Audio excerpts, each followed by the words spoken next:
Hello, everyone. Welcome to another new edition of YouTube Take. We are back.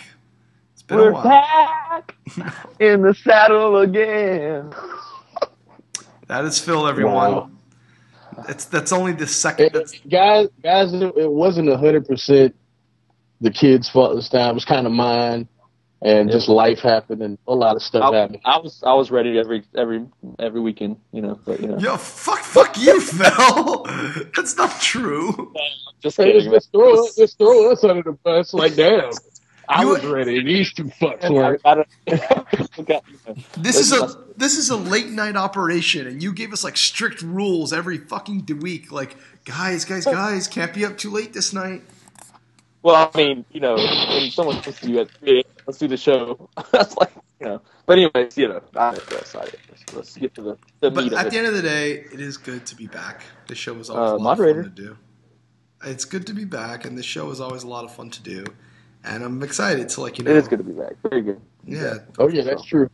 We're going to talk about, wrap up the college football season, wrap up the NFL season, get to the NFL year-end awards, and get to the Super Bowl. We have a few, interesting ideas we have to cover the Super Bowl. We won't just give a prediction, but that will come as well, obviously.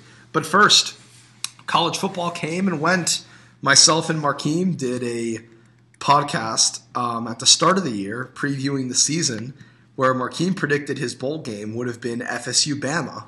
And had we been in the BCS system, that would have been the bowl game. So, Markeem, I ask you, it's true.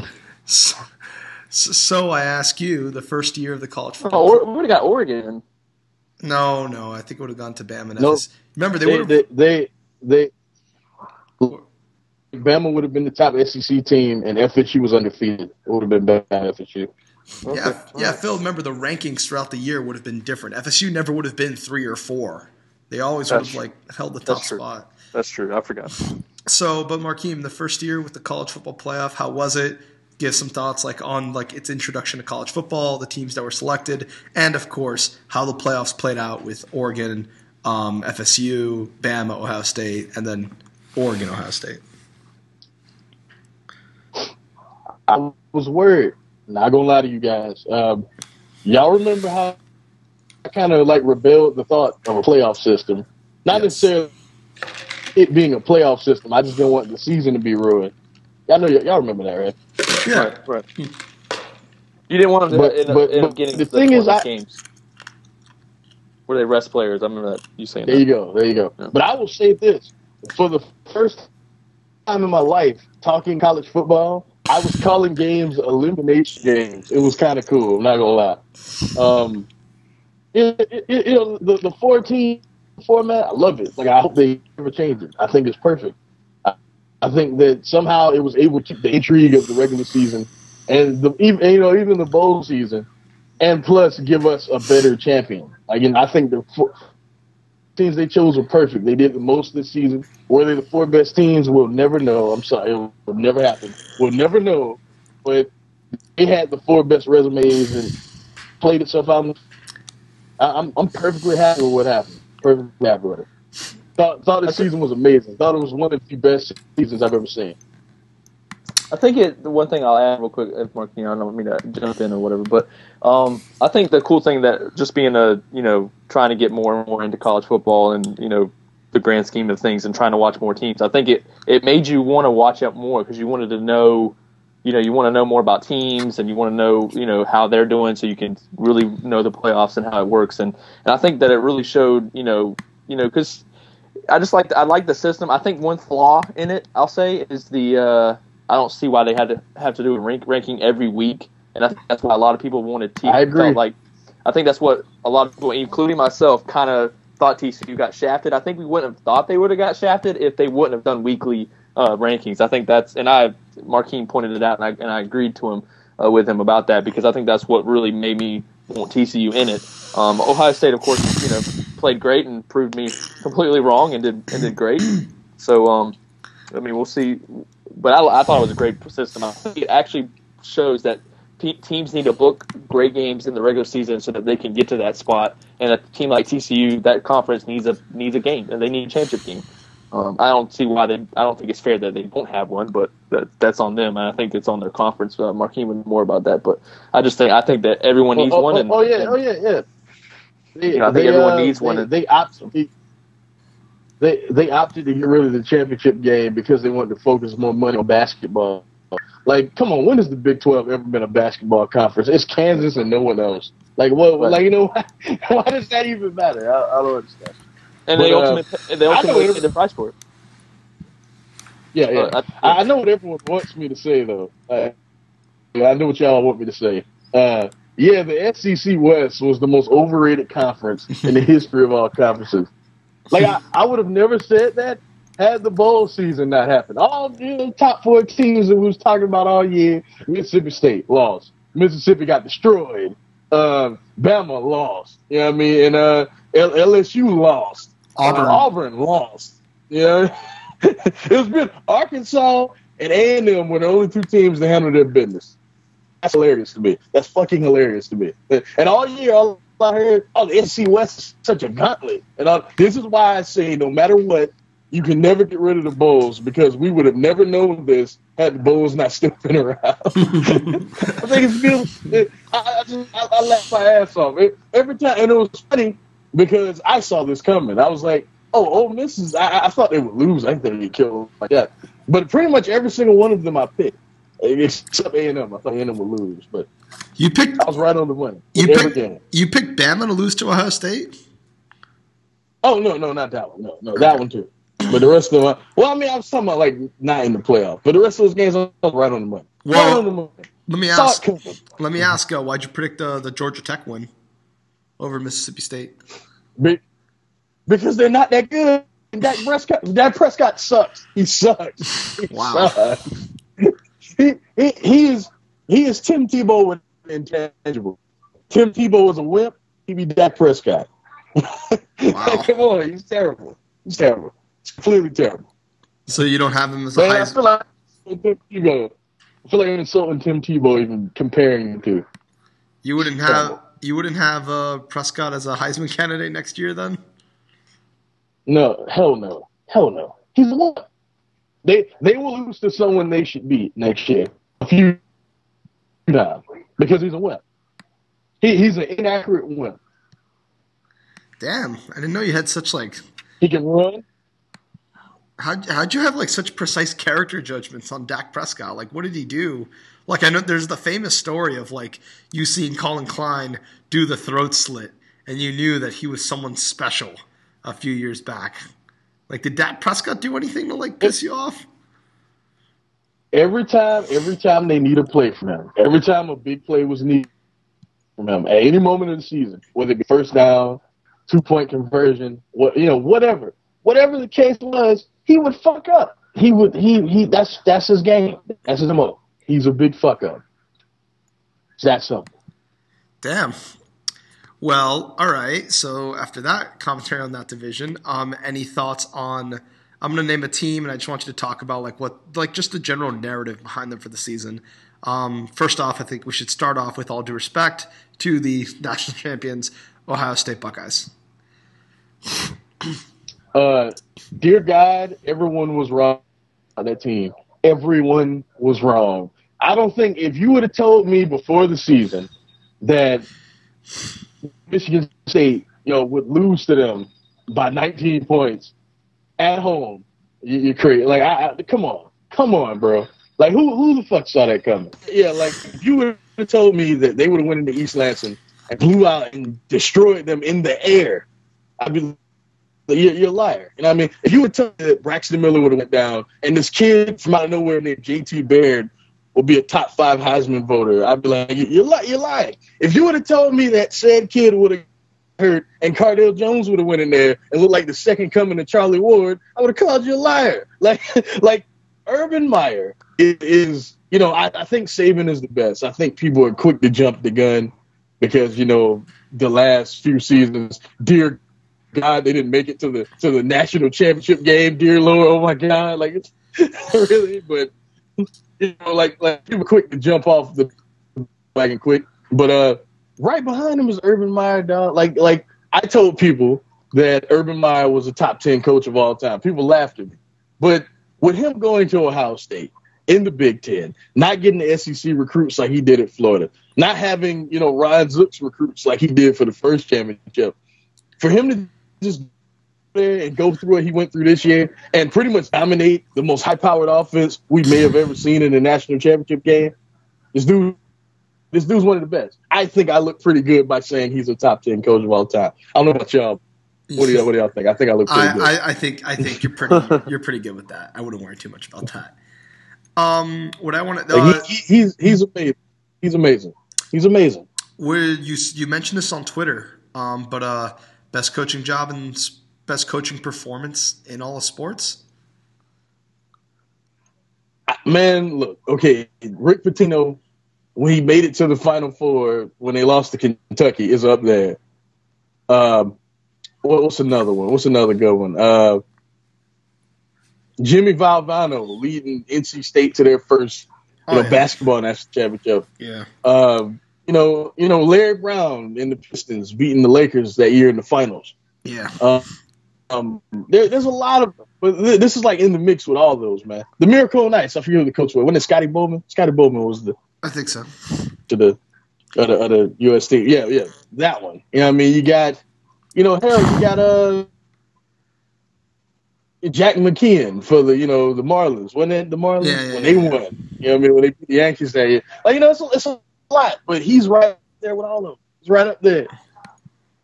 Come on, like, for real. Think about a team losing two quarterbacks and still winning the championship. It's like imagine if your Patriots did that, Phil. Like, imagine that. Like Tom Brady got hurt, and then Jimmy Garoppolo got hurt. You even know who the third string guy is? You even know? We don't have a third one.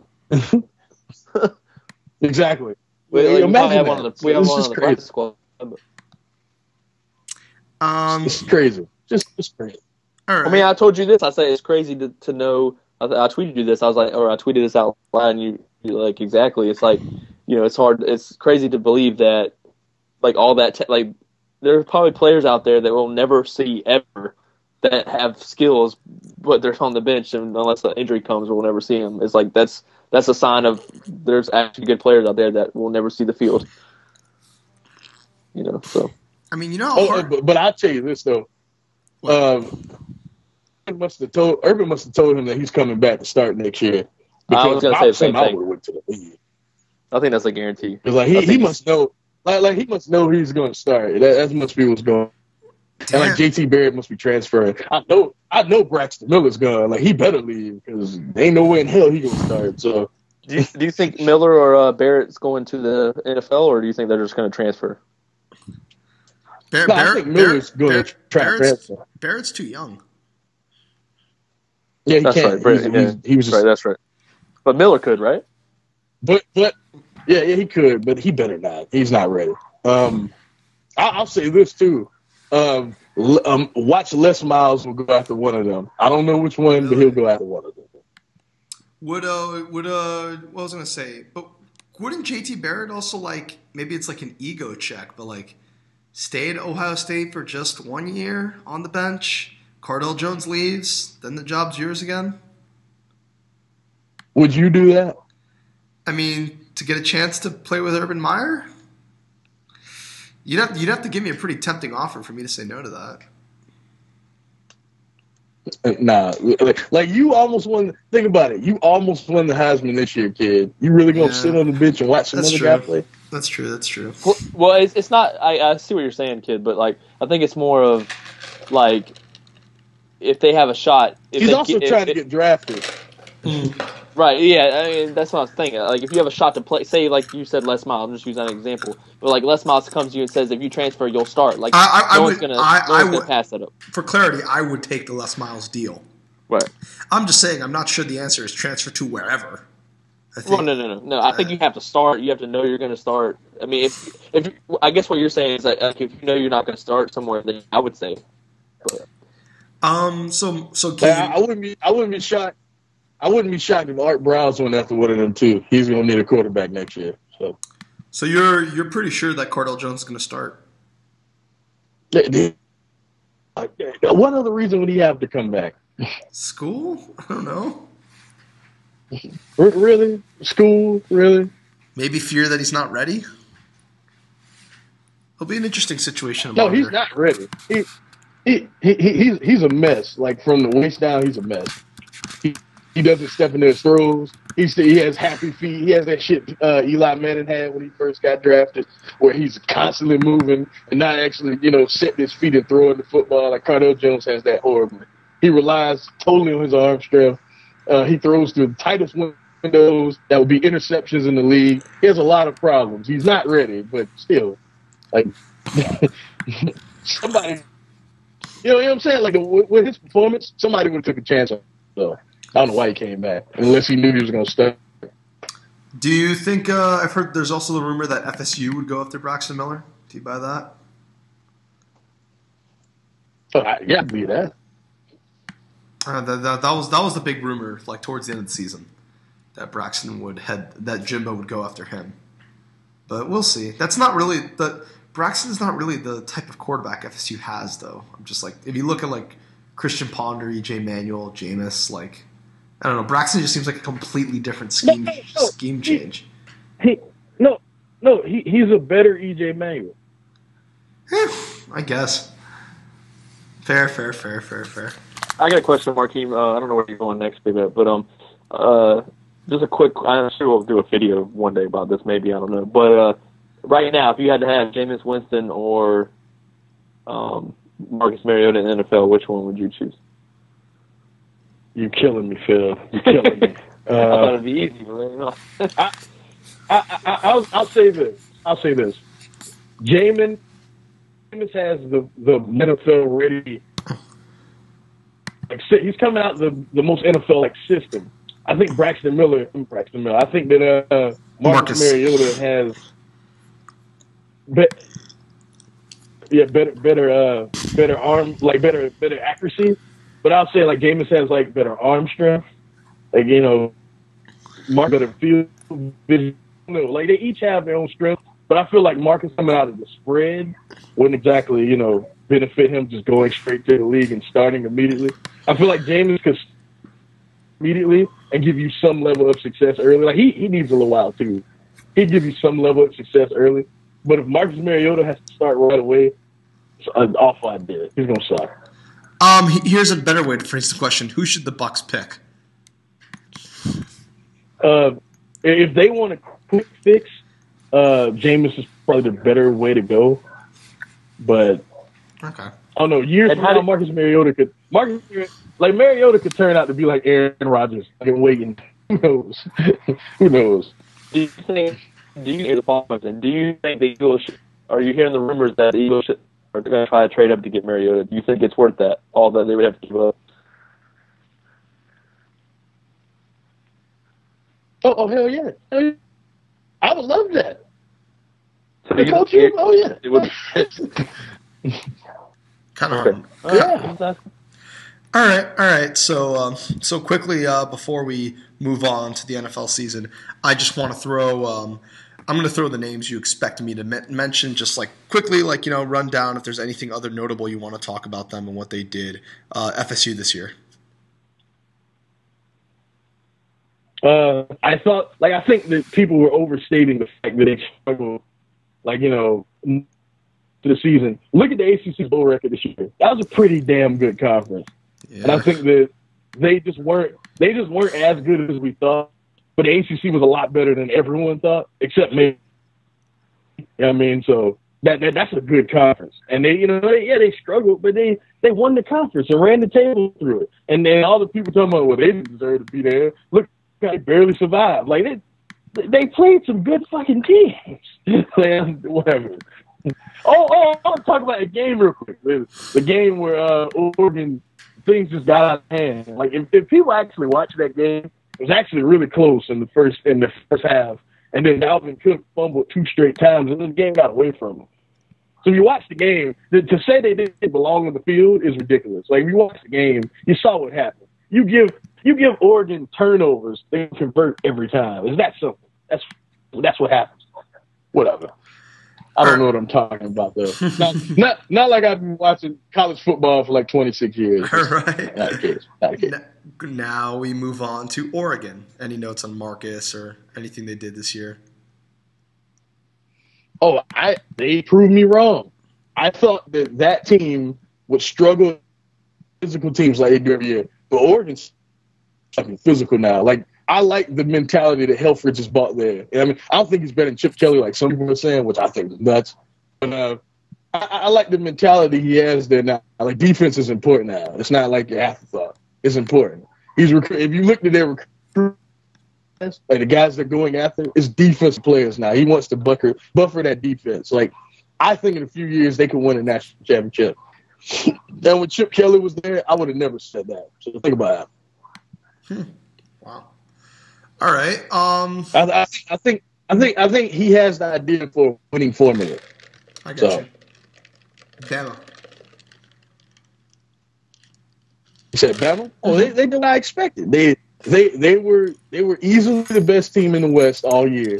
They had one hiccup against Ole Miss. You know what I mean? Had an opportunity to play for a national championship. Nick Saban's the man. He was able to have success in spite of Lane Kiffin because he may have cost them the national championship. Because it pretty much was exposed that he terrible offensive coordinator all year in that Ohio State game. Some of those play calls, y'all saw. Some of those play calls. You know what Blake Sims can't do. Stop trying to make him do it. I'm just saying.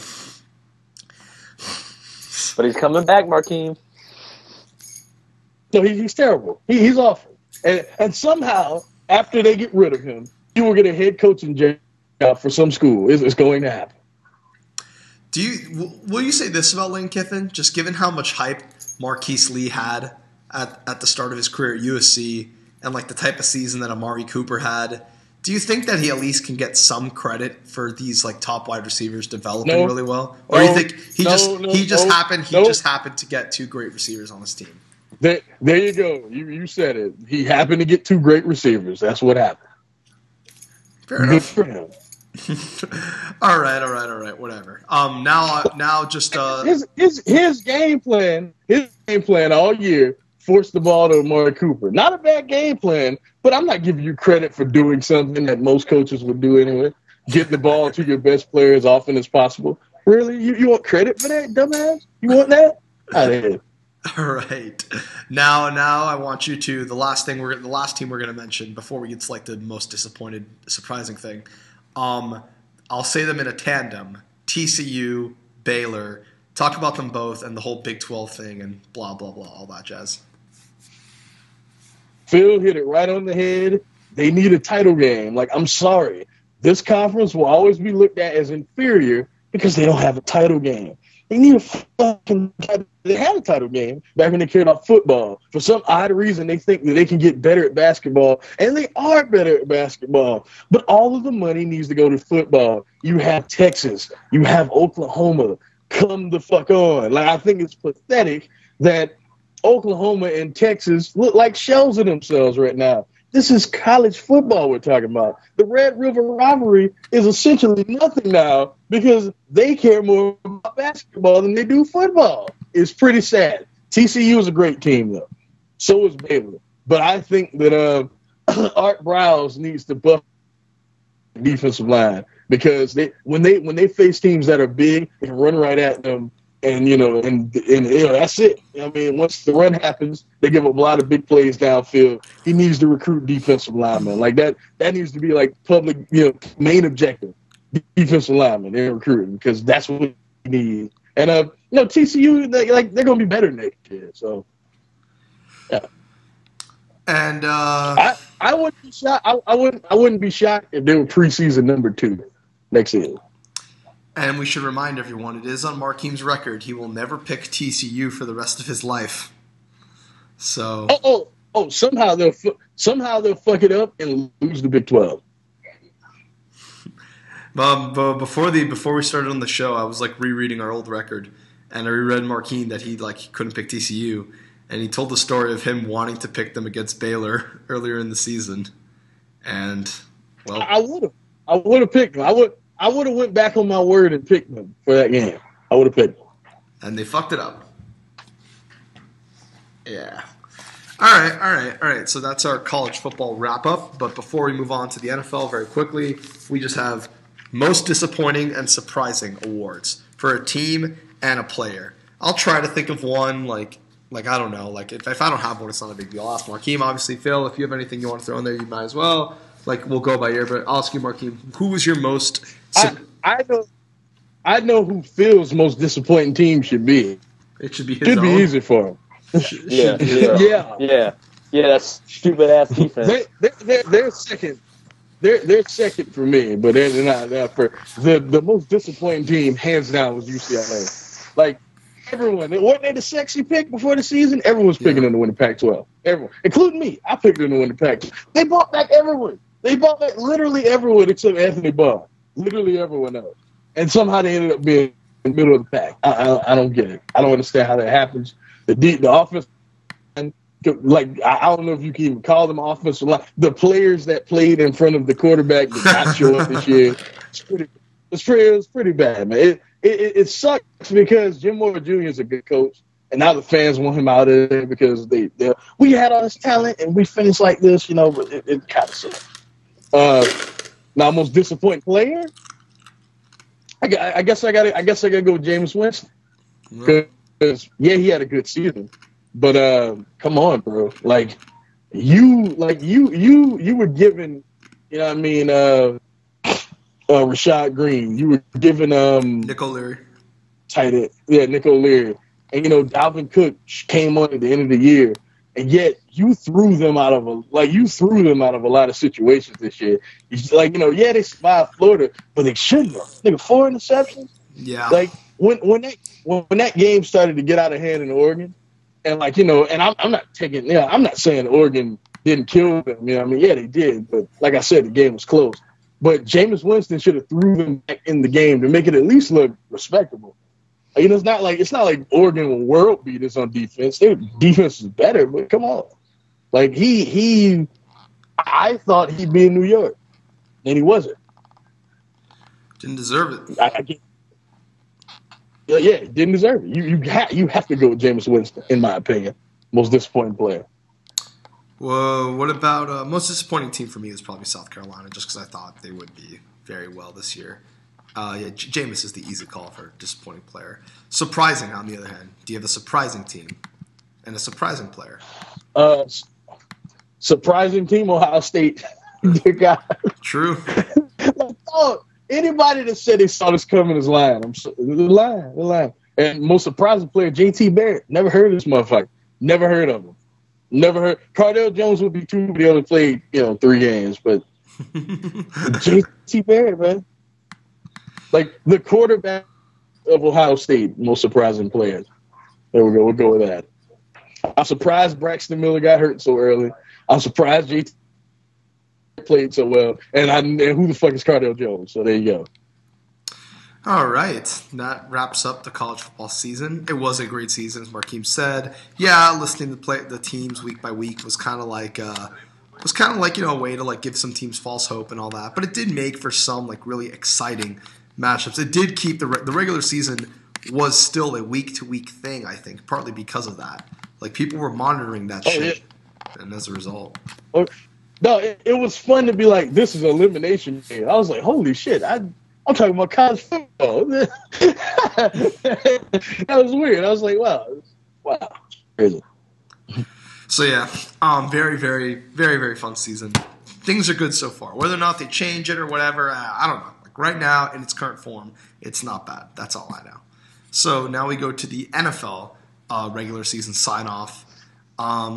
Similar pattern here. We'll do most disappointing, surprising, most disappointing, surprising as well. But as far as I feel like college football is a lot more undercovered than the NFL, so I don't think we need to devote nearly as much time to the NFL as we did to college football just now. But in terms of wraps on the season, Phil's season is still going. Yeah, woo! How about Tom Brady, son? How about Rob Gronkowski and that defense, son? I don't know. I had to sound like a mark there just for a second. But Tom has not. Tom has played very well. Yes, I'm just saying. Come on now. Tom Brady has put. I'll just say real quick. He has put everything into this season. I really feel like he's putting it all on. I mean, just with him running, which normally never happens, he, shaking defenders, and it's just he's trying everything for this year. Yeah, man, he straight juked all the Ravens. All the Ravens. Entire Ravens team. And then 5 yards. I was like, come on, man. How does that happen? And then the Colts did it too, remember? Well, the Colts couldn't tackle. They couldn't tackle a nosebleed. That team is awful. I'll say For that my team, Andrew Luck's got to win it all time. I'll say that the Dolphins did what the Dolphins normally do: get your hopes up, stay competitive enough to be mediocre, and not bad enough to give you hope for the future. But I did actually think that this season was one of the more fun seasons we've had in a while. It really, really seemed like we were in the mix there for a bit. And, the Chargers game was something I've never seen that team do ever. Literally in my existence, I have never, ever seen this team do that, what they did in that game. That was something else. But Markeem, my mediocrity is always well known. It's always ever present. Follow me on Twitter to hear more. But you, Eagles, didn't make the playoffs this year. I know that was probably pretty disappointing for you and for many Eagles fans. Nope. Any thoughts? Nope. Didn't deserve it. Y'all did well all year, and then y'all had a chance. I don't even mind them losing to the Cowboys in the game at home. Didn't mind. You beat the fucking Redskins. You get for real? For the Redskins were the team that stopped us from going to the fucking playoffs. They deserved it. They deserved it. I wasn't even upset. I was like, y'all deserve everything that's happened. Deserve it. Another Tennessee. They ain't got no quarterback. They ain't got no quarterback. And I love RG3, but they don't have a quarterback. Fuck out of here, man. And also I wanted to ask you about Nick Foles. I know he was injured earlier in the season, but this was supposed to be the big prove it year for him, and he didn't really show a whole lot before he went down. I thought he was all right. I think he's a good QB. I don't think that Philly is the place for him though. I think he needs a team that's already equipped to do damage. I think he needs a team that like the Texans, you know what I'm saying, or a team that's just a quarterback away from doing it, you know what I'm saying, from something. I think he could be the guy that puts a good team over the top and be like a playoff team, maybe even Super Bowl contender. He was built to be a game manager. He's an all game manager. Seriously, that's what I think. Yeah, I know he's a little erratic and things like that, but that's because he's a game manager being asked to be a fucking superstar. the Eagles need a superstar. That's what I think. A superstar QB, and I don't see it on the horizon. So maybe one coming out of the University of Oregon. Maybe, but I'm he's not gonna be one right away. Yeah, no. And they would throw him in there right away. I'm sure of that. All right then. What let me then ask as well. So those are our teams, me and you, about what the team deserved. Phil's is still going on. We'll get to the Patriots in a bit. We don't need to say a goddamn word about the Patriots. But just general, again, I'll name a team. You both can contribute in this. I'll go one by one, and then you guys can add anything you want to add to it at the end. And just give me general thoughts, descriptions of said team. Markeem, I'll start with you. I'm only going to pick 5 teams that I have in mind. Markeem, Denver Broncos. Peyton Manning is on the decline. Everyone that said that about Tom Brady, it's only fair you bring that up about Peyton Manning. He is. He is old. I know. He is getting hurt now. When Peyton Manning play through injury, and you can fucking tell he's playing through injury. You know what I mean? You can tell it was obvious. You know what I mean? He is declining, bro, and it's sad to see because he's still elite.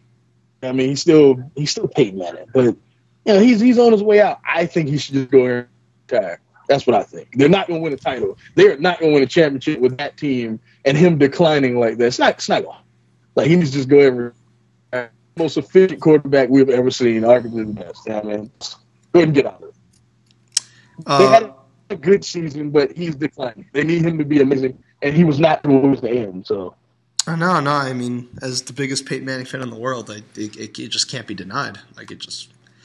It's what it is. And people say, he had the quad injury, so once he heals that, then he'll be fine again. But the thing is, like Bill, what's his name? Bill freaking this NBA guy that everyone hates. I don't know. No, No, Bill Simmons. Simmons, that's right.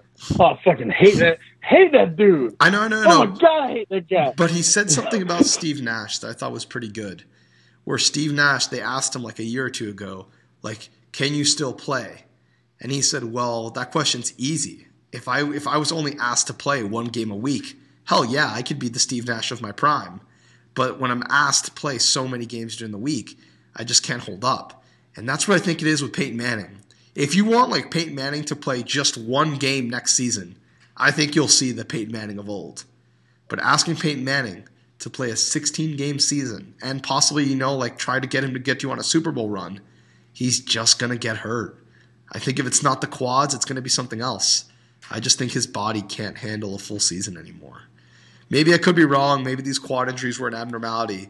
But Dan Marino always said that it was his legs that got him to retire, not his arm. So, or his head. He had a lot of concussions, and he said it was his legs that made him stop. So yeah, it's sad to see because obviously I'm a huge fan, but it is what it is, man. It's just a natural way of football right now. Phil, I'll go with you next. I'll spice it up a bit. How about? Wait, I didn't say anything about the Broncos. I mean, you could also add into the Broncos. Okay. If there's anything new. You guys covered pretty much all of it there.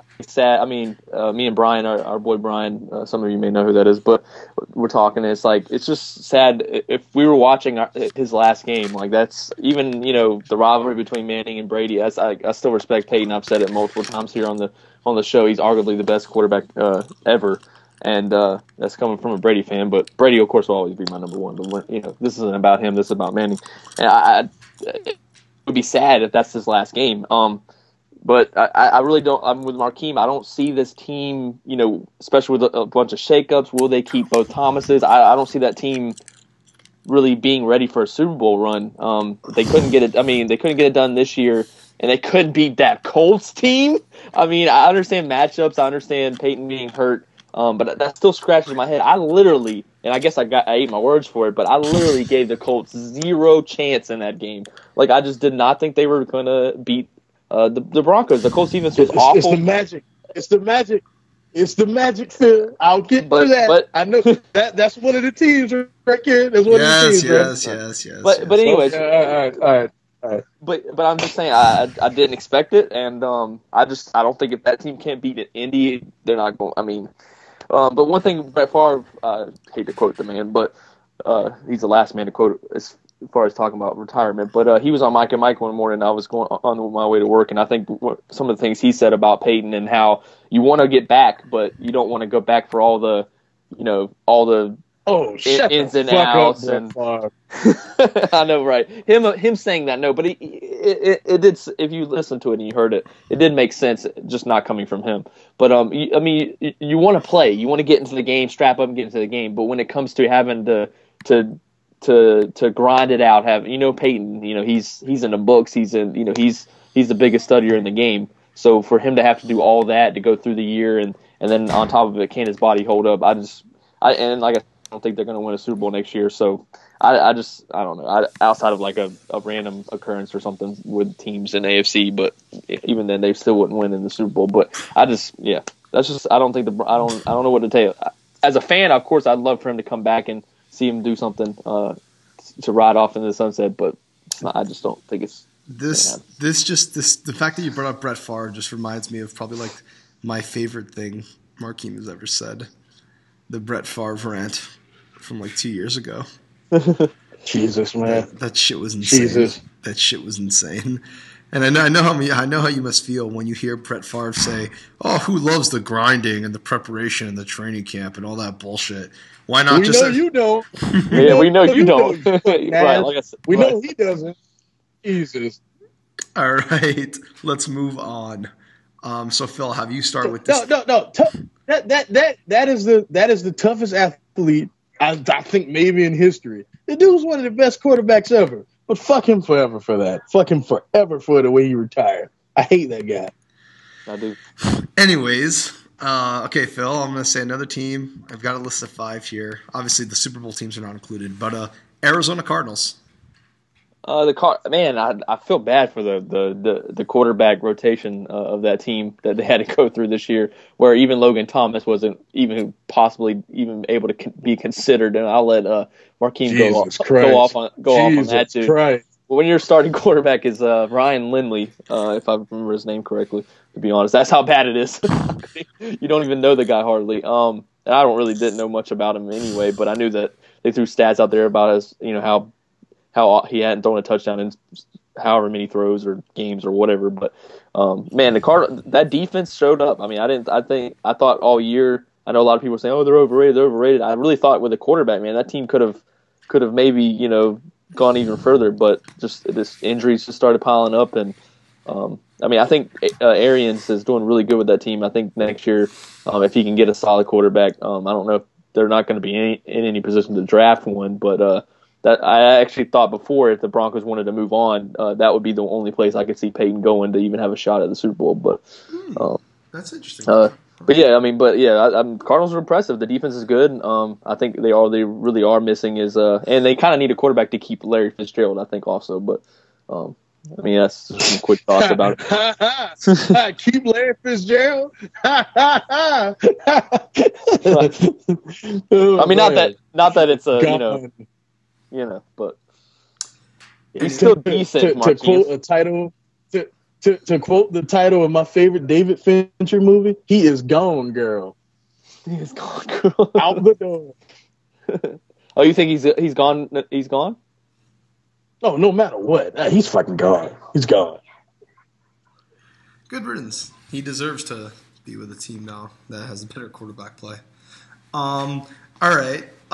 So then, Markeem, let's just get this out of the way. The Colts.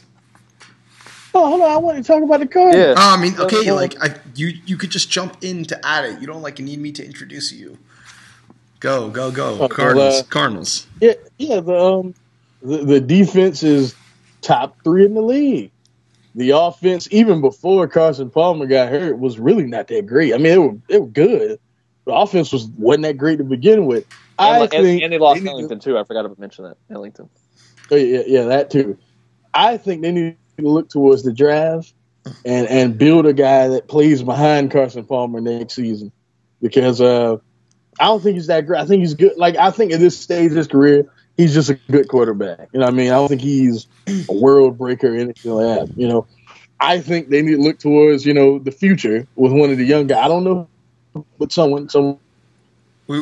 And I think Larry Fitzgerald. What you say? Well, before you get to Larry Fitzgerald, would you really, if you were the Cardinals, would you take a flyer out on Brett Hundley? No, not Hundley, but no. All right. No, but continue with Fitz. But yeah, I think Larry Fitzgerald is going to be a Colt next year. I think that Hakeem Nicks will walk, because he made like $10 million. I think he'll walk because they're not re-signing him, and the money they use on Hakeem Nicks will be used on Larry Fitzgerald. That'd be something. Yeah. Oh yeah, it would be something. All right. Speaking of which, team number 3, the Colts. Oh man, that team's. I'm not gonna talk too much about the team. This is my platform to talk about Andrew Luck. That team, are they really worth talking about? That defense is terrible. That defense is awful. Every time that they needed to stop someone, it's been look at the Patriots game. Who the fuck is Justin? What's his name? Justin Gray. What's his name? Jonas Gray. Jonas Gray. I didn't even know Jonas Gray. I remember he played for Notre Dame. He was part of that 3-man rotation they had at Notre Dame back in the day. Miami Dolphins. Jonas Gray. Miami Dolphins practice squad. Look at that shit. Didn't he have 200 yards against them? Yeah, 201. Yeah. LeGarrette Blunt like he was back at Oregon and shit like that. Come on, man. Come on, really? LeGarrette Blunt and Jonas Gray? Jesus. But yeah, that team's terrible. But Andrew Luck, as I told all of you, made that leap. You know what I mean? And before the season started, I said, I think he'll win the MVP. Now, for a good bit of the season, I was looking very good. Then T.Y. Hilton went down for a few weeks, and I didn't look so good after that. But I'm telling you, he will only get better. And people are overblowing the interception thing. Like Drew Brees averaged about 20, seasons, but no one ever said anything. Whatever. Drew Brees had more interceptions than Andrew Luck this year. Look at that. Not Phil. So did stats. And so did Andrew Luck only threw one more interception than Peyton Manning, and he threw less interceptions than Drew Brees and Phillip Rivers. Kid, I love you.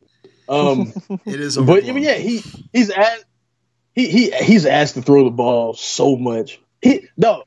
Of anyone in sports, maybe Chase's boy Anthony Davis and LeBron James too. Scherzer in Detroit for the Tigers. Bumgarner for the Giants. We saw that in the World Series, but there are not many guys asked to do more than Andrew Luck in all the sports. In all the sports, I can't think of even those guys I just named. Like, I think he's asked to do even more than they are. You know what I mean, no one is asked to do more with me. Like that, if he wasn't on that team, let's say who's a good quarterback in the NFL? Let's say Matthew Stafford was on that team. I think they win one game. Wow. I think they win one game, and that would be against the Titans or something like that. I think the Titans will probably get them at home. Like, for real. That team is really – I don't think people realize how bad that team is. They have no running attack, no defense. Aside from T.Y. Hilton, really only one reliable receiver. Kobe Fleener is coming along, though. I think maybe in like a year. Reggie Wayne, son. But no, even now, like I'm not saying like last year you had a point, but not this season, man. Right, he's not like he finally looks old. You know what I mean? Like there's only one reliable receiver on that team. Like that's why I said he reminds me of John Elway. Look what he was able to do. Practically nothing. Like if it wasn't for him meeting the worst matchup he has in the entire league, he might be in the Super Bowl right now. Let's say hypothetically the Ravens were to take out the Patriots when they played them. You know what I mean? If he would have played the Ravens, don't you think he would have had a chance? I don't think he would have won. He would have had a better chance. In Indianapolis, there would have been a good chance. Would have been a way better chance. I'm just saying that dude is special. Two more seasons. Give him a semblance of a running game. That's why I hope Marshawn Lynch or DeMarco Murray happens to fall in their lap or something like that. Give him some semblance of a running game. Super Bowl champion, not just there, champion. Wow. Promise you. It could be he is phenomenal. It took Elway like 17 years. Yeah, but he's no Elway. This boy is special. He's no Elway. Elway in his youth was not this kid. I'm telling you, not this kid. This kid is special. I'm telling you, special.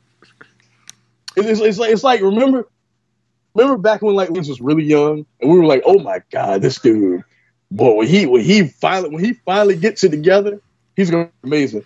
Andrew Luck has it together. You know what I mean? It's third season. You know what I mean? It's amazing. It's amazing this dude operate. Like and all these people talking about overhype him. Like and name 5 dudes in the league playing better than him, and then you tell me if I'm overhyping him or not. I asked that on Twitter. I asked it on Twitter, and Trademark was like, "Oh, I think Andrew Luck is like 6 through 10. Too many interceptions." And I was just like, "Are you serious? Are you serious?" Coming from Eli Manning, Mark. Give me 5 dudes playing better than him. Aaron Rodgers. 5. Aaron Rodgers. I think he's 4th, to be honest. I'm not sure he's not. And he may be 3rd. He may be 3rd, to be honest. I honestly don't think. I'll be honest. Hopefully you guys don't call me a hater this year, but I think he was the 3rd best quarterback in the NFL this year, behind Aaron Rodgers and behind Tony Romo. Oh, this season? This season, yeah. Yeah, like right now, I think he's a better quarterback than Tom Brady. Like if you put Andrew Luck on the Patriots, do they make the Super Bowl this year? I think so. I think they're ridiculous. I think they're ridiculous if we have Andrew Luck. Like I mean, obviously, like I think I'm a Patriots fan if they had Andrew Luck. Hey, who knows? We may have the next Andrew son, Jimmy Garoppolo. Yo, that dude, no trolling. That dude was really good though. Like Eric hit it right on the head during our draft. Like I was like, never seen this guy.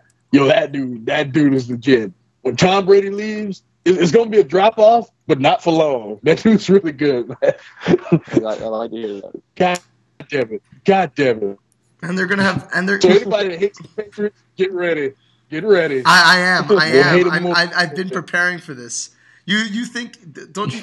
Like, I'm gonna be slightly happy because it's gonna prove the argument I was making for years. But like, especially if Bill Belichick stays, like, come on. I wouldn't be surprised if they win the damn division their first year, man. Like, fuck. But I'll say this though, like Jimmy Garoppolo at this stage, like in terms of just what he can do, I'm not saying like mentally and all that stuff, but in terms of just his ability, it's better than Tom Brady was at this level already. Just in terms of what he can do. Wow. Tom, like people need to realize Tom Brady became a killer. Like in terms of his arm and all that stuff, this is things he actually worked on. I mean, because before he was very limited when he first came into the league. You know what I'm saying? It just says a lot about that dude's work ethic. I mean, he used to be very limited. Something you made me think about it. For the first time ever, which granted was from a Patriot, so that's probably why, but for the first time ever, I heard on TV that someone actually admitted that William McGinnis actually mentions, like, people forget that Tom Brady wasn't what he, I love my boy, but he wasn't. It was a totally different teams back then. I was like, dang. I was like, someone actually said it on TV, which was really shocked. nice. But no, like they got a killer. They got a killer just waiting, and you can tell whenever they show him on the sideline, he just be looking. He just looks like a fucking killer, man. I can't wait to see this dude. Like seriously, play for real. If we get my wish, we'll see him next year, hopefully. All right. We'll talk about that later. We'll talk about that in a bit. Anyways, Phil, I'll start with you now. Dallas Cowboys is the fourth team. The Cowboys? Yeah. Just. Well, first of all, I'll give them a quick little prop. You got anything to say about the Colts, though, my boy? Colts? No, we don't. Markeem, you were the one that said there's no purpose in talking about that team. There really isn't. No, you said I said everything about him against that Broncos team, I think, so, in that Broncos talk. But, no, the Cowboys, first of all, I'll give you props for finally living to the hype in the sense of getting to the playoffs. And winning a playoff game despite the bad calls in that game, but you got to win it all the way. And Lions clearly did not try to. I think Big Rat, you mentioned this on Twitter once, but the Lions clearly were not trying to win that game. Yeah. 4th and 1, you got to go for it, but whatever. But the Cowboys, I mean, they're a very talented team. I think there's still some kind of, I don't know if I'd like to say diva attitudes there, but Jerry Jones I've always said is the major problem there, but. He's not going anywhere anytime soon. But I think they're good. They've got something established. The key there for next season will definitely be who do they keep, Bryant or Murray. I don't think they're keeping both. I think they need to keep Bryant. If you ask me, running backs are easier to come by. But yeah, I mean they got the establishment there. I'm sure all Cowboys fans are still crying about the catch. I'm not even going to go into it whether I thought it was catch or not. I don't really care to talk about that. At this point, it's been talked to the ground, but I think the Cowboys were what we thought they were all season, I guess. But we thought they were going to kind of come up short way before they did. So I got to give them props to go into Green Bay and actually be closer than I thought. I thought Green Bay was going to win that pretty handily, to be honest. But all right, Keem, any last thoughts on the Cowboys? I'll say this: they have my MVP on the team. I'm not going to say who though, but I think Jared Jones is the executive of the year. I'm serious. No, I'm not even kidding. I agree. Like that team, I think what happened was he went to Jason Garrett and was like, look, bro, like you've tried everything. You've tried having Tony Romo throw the ball 40 times a game. It's not working. DeMarco Murray is going to run the football. It's going to happen or you will not be here for the entire season. So the first game, he was like, here, DeMarco, 30 carries. And then after that, he realized, oh shit, this actually works. So yeah, he and then he bought in what's his name, Rod Marinelli, had that defense playing better. I mean, they still had significant holes, like it was obvious, but played a lot better than they did the past few seasons. Like Jared Jones did his thing this year. People say what they want. And Tony Romo finally shook that stupid narrative that he's not clutch. Like, you know what I mean? He is the dude with the worst luck of any quarterback, maybe in any player, and maybe any person on that. Like, he's just awful. Like, he just has bad luck. And then people go, well, see, it's just Romo being Romo. No, like, that dude, every year, he has moments where he does something. Like, wow, not many QBs in the league can do that. But it all just goes away because, he just, like, something bad will happen to him, and everyone just ignores that shit. I didn't hear any of that stuff this year, and that made me feel good. I was very happy for him when they beat the Lions, especially him scoring on that last drive and throwing the touchdown pass. It almost felt like when LeBron hit that shot against the Spurs to ice it, and everybody just added Skip Bayless. Like, where you at, Skip? That's how I felt. Like, where y'all at? All y'all Tony Romo down. It was cool. Though. I don't like the Cowboys, never will, but I like a lot of players on that team. And I ain't gonna lie, it was nice to see those players have some semblance of success. So that was cool. Tony Romo's playoff rating, 68%, completion percentage, 4 touchdowns, no interceptions, 125 quarterback rating. That's Tony Romo over 2 games. That's for this season? No, that was awesome. That was in the postseason. But yeah. I think it's time. Awesome. I think it's time for people to stop hating on Tony Romo. And you were saying earlier about Andrew Luck easily name 5 quarterbacks better. I don't see how you don't have Tony Romo in the top 5 quarterbacks in the league right now. I don't see how you don't. I agree. So fully, he's edged out. It's impossible. Yeah. So next, last team. I think this is an interesting one. It's not a playoff team.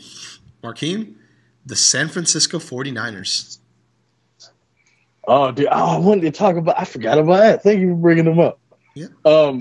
Jim Harbaugh is instantly gonna make Michigan relevant, like immediately. Like they're both. You can book it. They're gonna win 8 games next year. You can book that shit. I'm 100% sure about that. 100% sure. Like, it was creative differences. You know what I mean? It's kind of like firing Russo. It's all it was. Russo's no good. My bad. Yeah, and your point was kind of like Gabe when. Yeah, kind of like when Gabe got fired from Ring of Honor. You know what I mean, it's not that he wasn't good. Well, he was burnt out, but it's not that he wasn't good. It's just time to go in a different direction. And it was just time. Like, they felt like they got all they could get out of him. And it was just time for a change. It's fine. It's fine. But the Niners, I think if they bring in the right, they already brought in their coach, and we'll see. But I think if he's the right guy, I think if he buys into what they were already doing, in a couple of years they'll be fine. I don't think they're making playoffs next year. I don't think but in a couple of years they'll be fine, man. Come on, like the nucleus is there for them to be fine. But Colin Kaepernick has got to play better. He cannot be that. We'll get to him later because I know Kid had something to say about him later. Yes. But he's got to be better than what he's been because. You like your first season, you blew us away. Like when you took over for Alex Smith, you blew us away, man. And then since then, you've been worse. Like what's the deal? What's the deal? Now, no excuses. Now, what's the deal? All right. Before we move on, I mean, Phil, any very quick last words you wanted to add to that, or no? I mean, the only thing that I would say is I think that I thought it was really surprising that Niners fans were really, really quick to want Kaepernick's head. I understand he needed to play better, but I thought it was really quick. They kind of jumped on the bandwagon of wanting him gone. I actually even heard Alex. Can we get Alex Smith back? And I'm like, stop that noise. I feel like Kaepernick got you there. Kaepernick got you to a Super Bowl. Like, give him one more. Like, he had a bad year. Let's see what he does next year before we bury him. All right. I think that's very fair.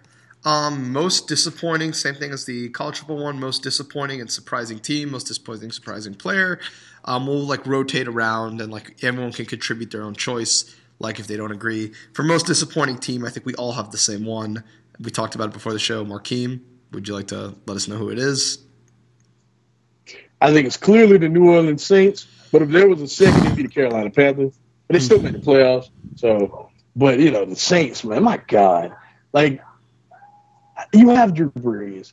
Marcus Colston just I don't know what the fuck happened. It's like he turned 40. Like at the end of like when last season ended, he turned into like Jerry Rice for like the Seahawks. Remember Jerry Rice for the Yes, Seahawks? I do remember those days. Like what the fuck happened? Like it's like at one just out of nowhere. He's just terrible. I don't know what the fuck happened. That team just fell apart. The defense played like was like it's like the same defense. It's like the exact same defense. Well, didn't they add Jairus Byrd? Yeah, Jairus Byrd was added to the Saints. He went on IR after week 2 or 3, I think. But in the first 2 weeks of the season, Greg Cosell said that he was playing like the worst safety in the NFL. So it's not like he would have had a huge impact had he stayed. Yeah, it's largely the same roster though. Like I don't get it. I don't get it. It just instantly got worse. I don't understand. Phil, who was your most surprising team? One thing I was going to say about I do think that I agree with the Saints about being the most disappointed. But I think one team that I was somewhat disappointed in, I just want to quickly mention is the Chiefs. I thought they showed signs of being above average, and instead they were just mediocre all year, except for the like I said, a few signs, of course, whooping our tail in Monday Night Football. I really saw talent there that they could have been better, and I thought they would be a playoff team. And so that I just think that they really underachieved if you in my eyes. They beat both teams in the Super Bowl. Yeah, so I mean there you go. I mean I feel that's true. That is true. I guess it's somewhat you could say they played to their opponents. I hate that that's used a lot, but I really do think they kind of played to their opponents. That's actually a very, very good, insightful answer. I hadn't even thought about that. Surprising team? Most surprising team? Yeah, I know it's a little tougher, but I'm trying to think what surprised me the most. This is kind of a cop out, but the one thing I would say was the most surprising would have to be the if I had to pick a team. Like I said, I don't really see one that stands out, so I'm picking this on this merit alone, but would be Seattle, because it's hard to get back to the game, and for them to be able to do that. Now, granted, I know the luck that it took in the Green Bay game, but I just point to Seattle because, like I said, I can't really think of one other than them. But I just think that's surprising because you always see those teams. I mean, we saw the stat: the Patriots were the last team to even win a game in the playoffs. Yeah. Either miss the playoffs or you get there and you lose your first game. So for the Seattle to not only do that, but they actually win 2 games. Now they pretty much handled the Panthers, even though it was close at a point, but they pretty much handled them. And then to go when I go to Green Bay, but stay at home to Green Bay and pretty much have that game lost, but come back, fight back, win, and then now they got to go to the Super Bowl and face another top opponent. So, I mean, win or lose in the Super Bowl, I think that surprised me that they were even able to get back to that point. All right. I have one. I have one too, but you go first. My most surprising team is the Buffalo Bills, bro. They're a good team. I agree. It's nothing else to add. They're a good team. It wasn't typical Bills. We suck. We're good for a little bit and we suck. No, it was. You're the Bills. You suck. It was a good team. I'll say my most surprising in the opposite direction because I was going to say the Bills, but another team I thought of, and I don't consider this I'm going to say a team that did poorly, but I wouldn't call them I mean, maybe I guess they're a disappointment, but like the Saints were Super Bowl contenders. This is a team that I just thought could win a lot of games, make some noise down the stretch, and that's the Jets. I did not expect them to just completely crater like they did. That really caught me off guard. I thought this was a 7, 8, 9 win team, and for them to just completely fall off the face of the earth like they did all season, to me was astounding. I could not believe that. So I expected that. They're the Jets. Oh, they haven't been those type of Jets in forever.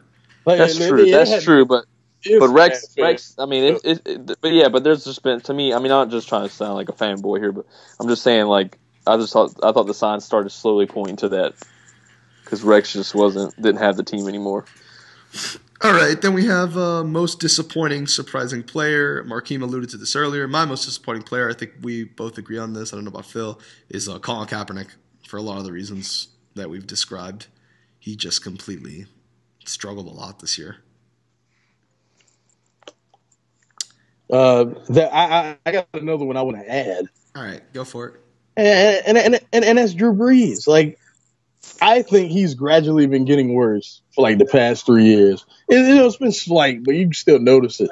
I think this year, it's no denying. Like, it's about done for this dude, I think, in my opinion. You Like, think and there's nothing wrong with that. He's not the player he used to be. He's not. that makes sense? Phil, do you have a most surprising player or like a? I mean, I'm sure you agree with her most disappointing. But do you have anyone a surprising player? You wanna- I don't really have any more any disappointing player, but I don't know. It's most surprising. I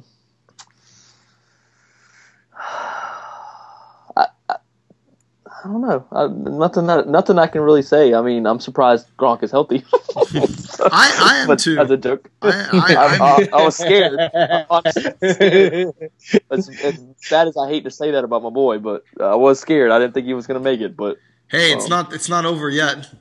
it's not over yet. That's true. But he's one hit from Cam Chancellor away from being but not playing a full season. even if he gets hurt on the very first play, he made it this far. So, but If I had to pick nothing jumps out at me is what I was getting at.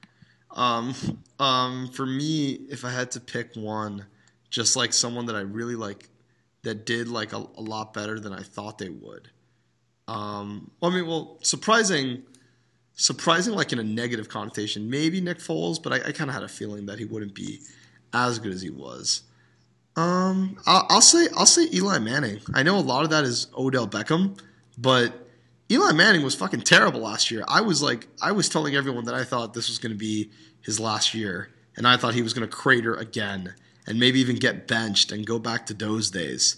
But that didn't really happen. In fact, even without the Odell Beckham stuff, like if you look at his stat line this year, he did pretty well for himself. 30 touchdowns, 14 interceptions, 64% completion percentage, 6th in the NFL in passing yards, 112 quarterback rating. Like he like really did. 92 quarterback rating, but he really did play a lot better this year. And I think that, yes, he's still not like an elite quarterback or anything like that, but he's not like the Eli Manning of the last 2 years. So he deserves some love, I think. How dare you? Why? To support trademark? Support. Yeah, how dare you support Eli Manning on this show? Come on, son. Oh, I thought of another disappointing team, the Bears. Oof, I was high on them. I'm not. Why? I saw this coming. Because Jay Cutler. They're terrible. Jay Cutler. I'm tired of, I'm glad everyone got off the excuse train that is Jay Cutler. No more excuses. That dude is terrible. I said it. I know he can play, but he's a terrible quarterback. He's a good football player, a terrible quarterback. Well, what happens with all these Adam Gase revival articles about Adam Gase going to be the one to fix the Cutler? We'll see. The coach killer. Jay Coach Killer. Jay Coach Killer. Yeah, they were terrible this year. All right.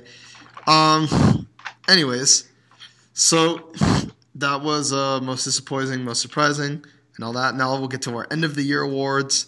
A lot of these are pretty self-explanatory, but nonetheless we have to go through it. I'll go in reverse order. Markeem, defensive rookie of the year. I think C.J. Mosley, man. He was great. Maybe Aaron Donald too, one of those two. But I'm gonna go with C.J. Mosley. I think he was great this year. He gave the Ravens it was no drop off. Like Ray Lewis didn't have no drop off. Yeah. You know what I'm saying? He was really good. I agree. Really good. If you go back and you watch our draft preview video with our boy Honorhammer, I mentioned that I really wanted the Dolphins to get him, but the Ravens took him 2 picks before us, and it just paid off that way. He is very talented. Phil, any objections? And if not, offensive rookie of the year. Really, I was trying to think while you guys were talking about defensive rookie of the year. I agree with C.J. Mosley. I think he's really the only one that was that big of enough of a standout to get it. I'm sure there's other people that did decent, but that's the only guy I could think of. So offensive rookie of the year. I thought he missed more games, but we talked about this before the show. But I know Odell Beckham Jr. is getting a lot of nods, and I'm sure that's probably who's going to end up getting it anyway. But I think another guy that deserves it because he's, I would say he's on a worse team, but I guess it's arguable. But I like Mike Evans. I think Mike Evans deserves it over him. But I know the stats and the glory of the one-handed catch and all that's going to give it to Odell Beckham. But I really like Mike Evans. I've been a huge fan of his out in college and out. But that's who I'd give it to, Mike Evans. But I know he won't get it. Markeem? I guess you got to go to Odell Beckham Jr. Like Phil said, I'm a huge Mike Evans fan, but like the kid and I.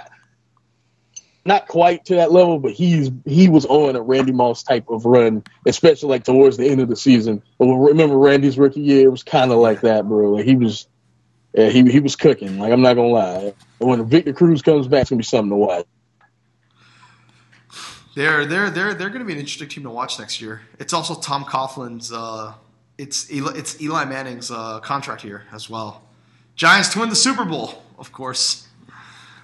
I wouldn't be surprised if they made the playoffs, though. I'll say that much. All right. Comeback player of the year. Do we even have to discuss this?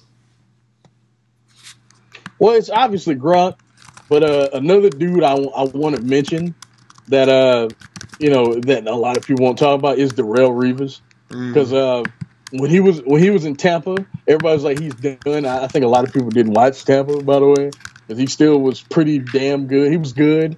You know what I mean? But now he might be back to being the best corner in the league. Wow. It's Sherman. I think it's Sherman, but I think right after that it's him. That's how we'll play this shit. I presume Phil wouldn't object to his Patriots love that we're showing his players right now. We don't need to talk about the fucking Patriots. We're going to talk about them a little bit. Fuck the Patriots. Coach of the year, I'll go for this one. I'm still going to give it to Bruce Arians. I know a lot of people don't want to give it to him because his quarterbacks got hurt, but I feel that's unfair. This team really was the entire landscape of the Super Bowl would be completely different right now had Carson Palmer not gotten hurt. Because say what you want, Markeem, about him not being that good, and maybe you're right, but I will say if Carson Palmer was healthy, I do believe the Cardinals beat the Seahawks in Arizona. And if that were to happen, then Arizona would win the division. Seattle wouldn't get home field advantage throughout the playoffs. Seattle would be a wild card team. And then things would be extremely different. Who knows what the hell would have happened? So I really do think Bruce Arians. True. That is true. I think Bruce Arians was on a Super Bowl-like run. Not that they would have gotten there, but he was that good of a coach. And I have no problem still giving the award to him. Phil?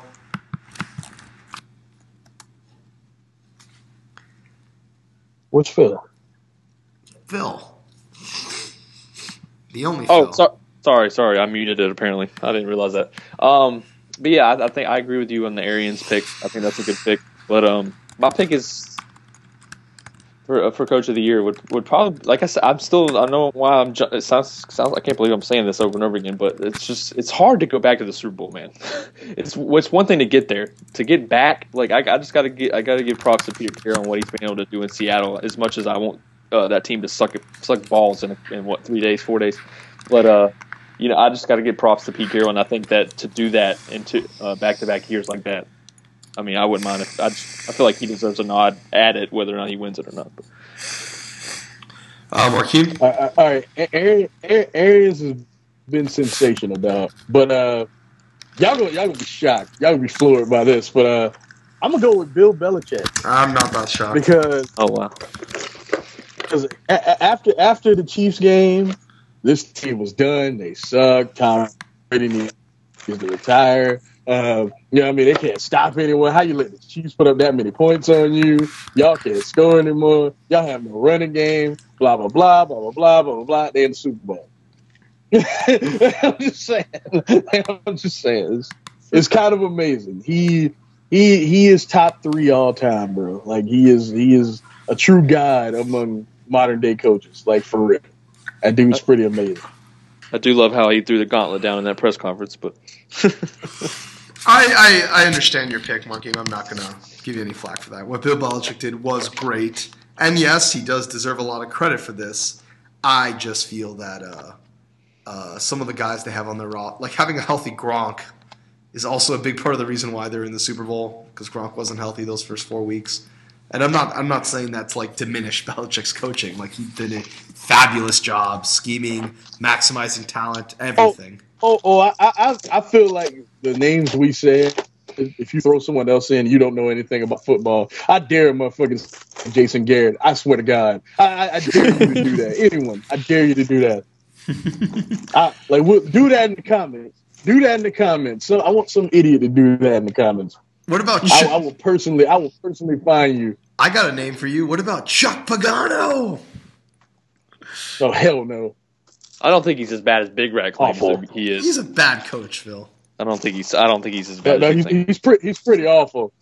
He's pretty awful. Phil, you're just saying that because they're winning playoff games, but it's not because of him. Well, obviously we already established that. But look. He's a defensive coach.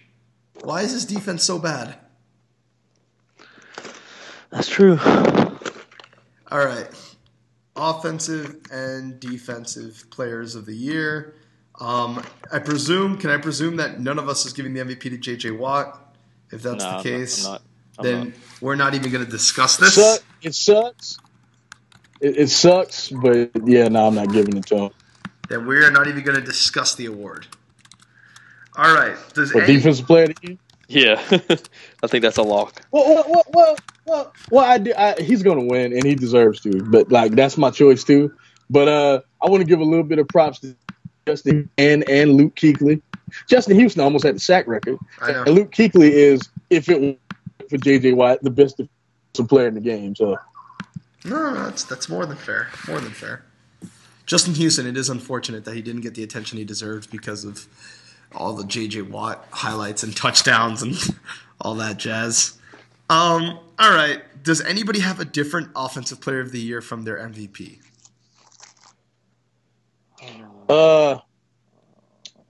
Yeah, I do. All right, then. I don't.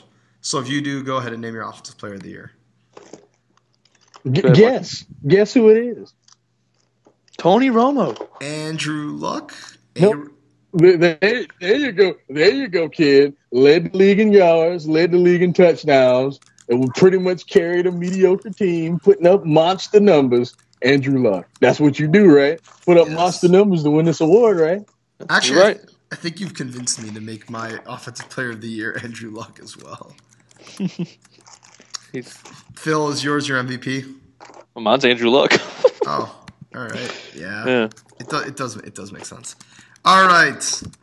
Most valuable player. The Keem. Who you got? It is clearly DeMarco Murray. I know people, I know some people want to go Tony Romo. I get that. But Tony Romo does not have the success if DeMarco Murray is not healthy and they're now a ground and pound team. It would not happen. Like, they changed their whole identity. And he led them into the playoffs, and he's been amazing all year. It's clearly DeMarco Murray. If you would have asked me when he got drafted, would he ever become this player, I would have called you a damn liar. That's simple. Did you predict he's pretty damn awesome. Did you predict him to always get hurt out of college? Yeah. I thought he would always get hurt and be a situational running back, like a third down running back. Wow. Now he's here proving you wrong. Look at him. Exactly. Oh, my God, this guy. Phil, MVP.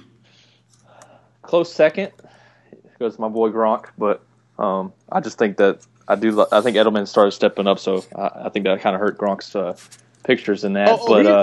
He's my second choice. Second choice. Yeah, Gronk's my number 2, easily number 2. But my number 1's actually going to go to Tony Romo.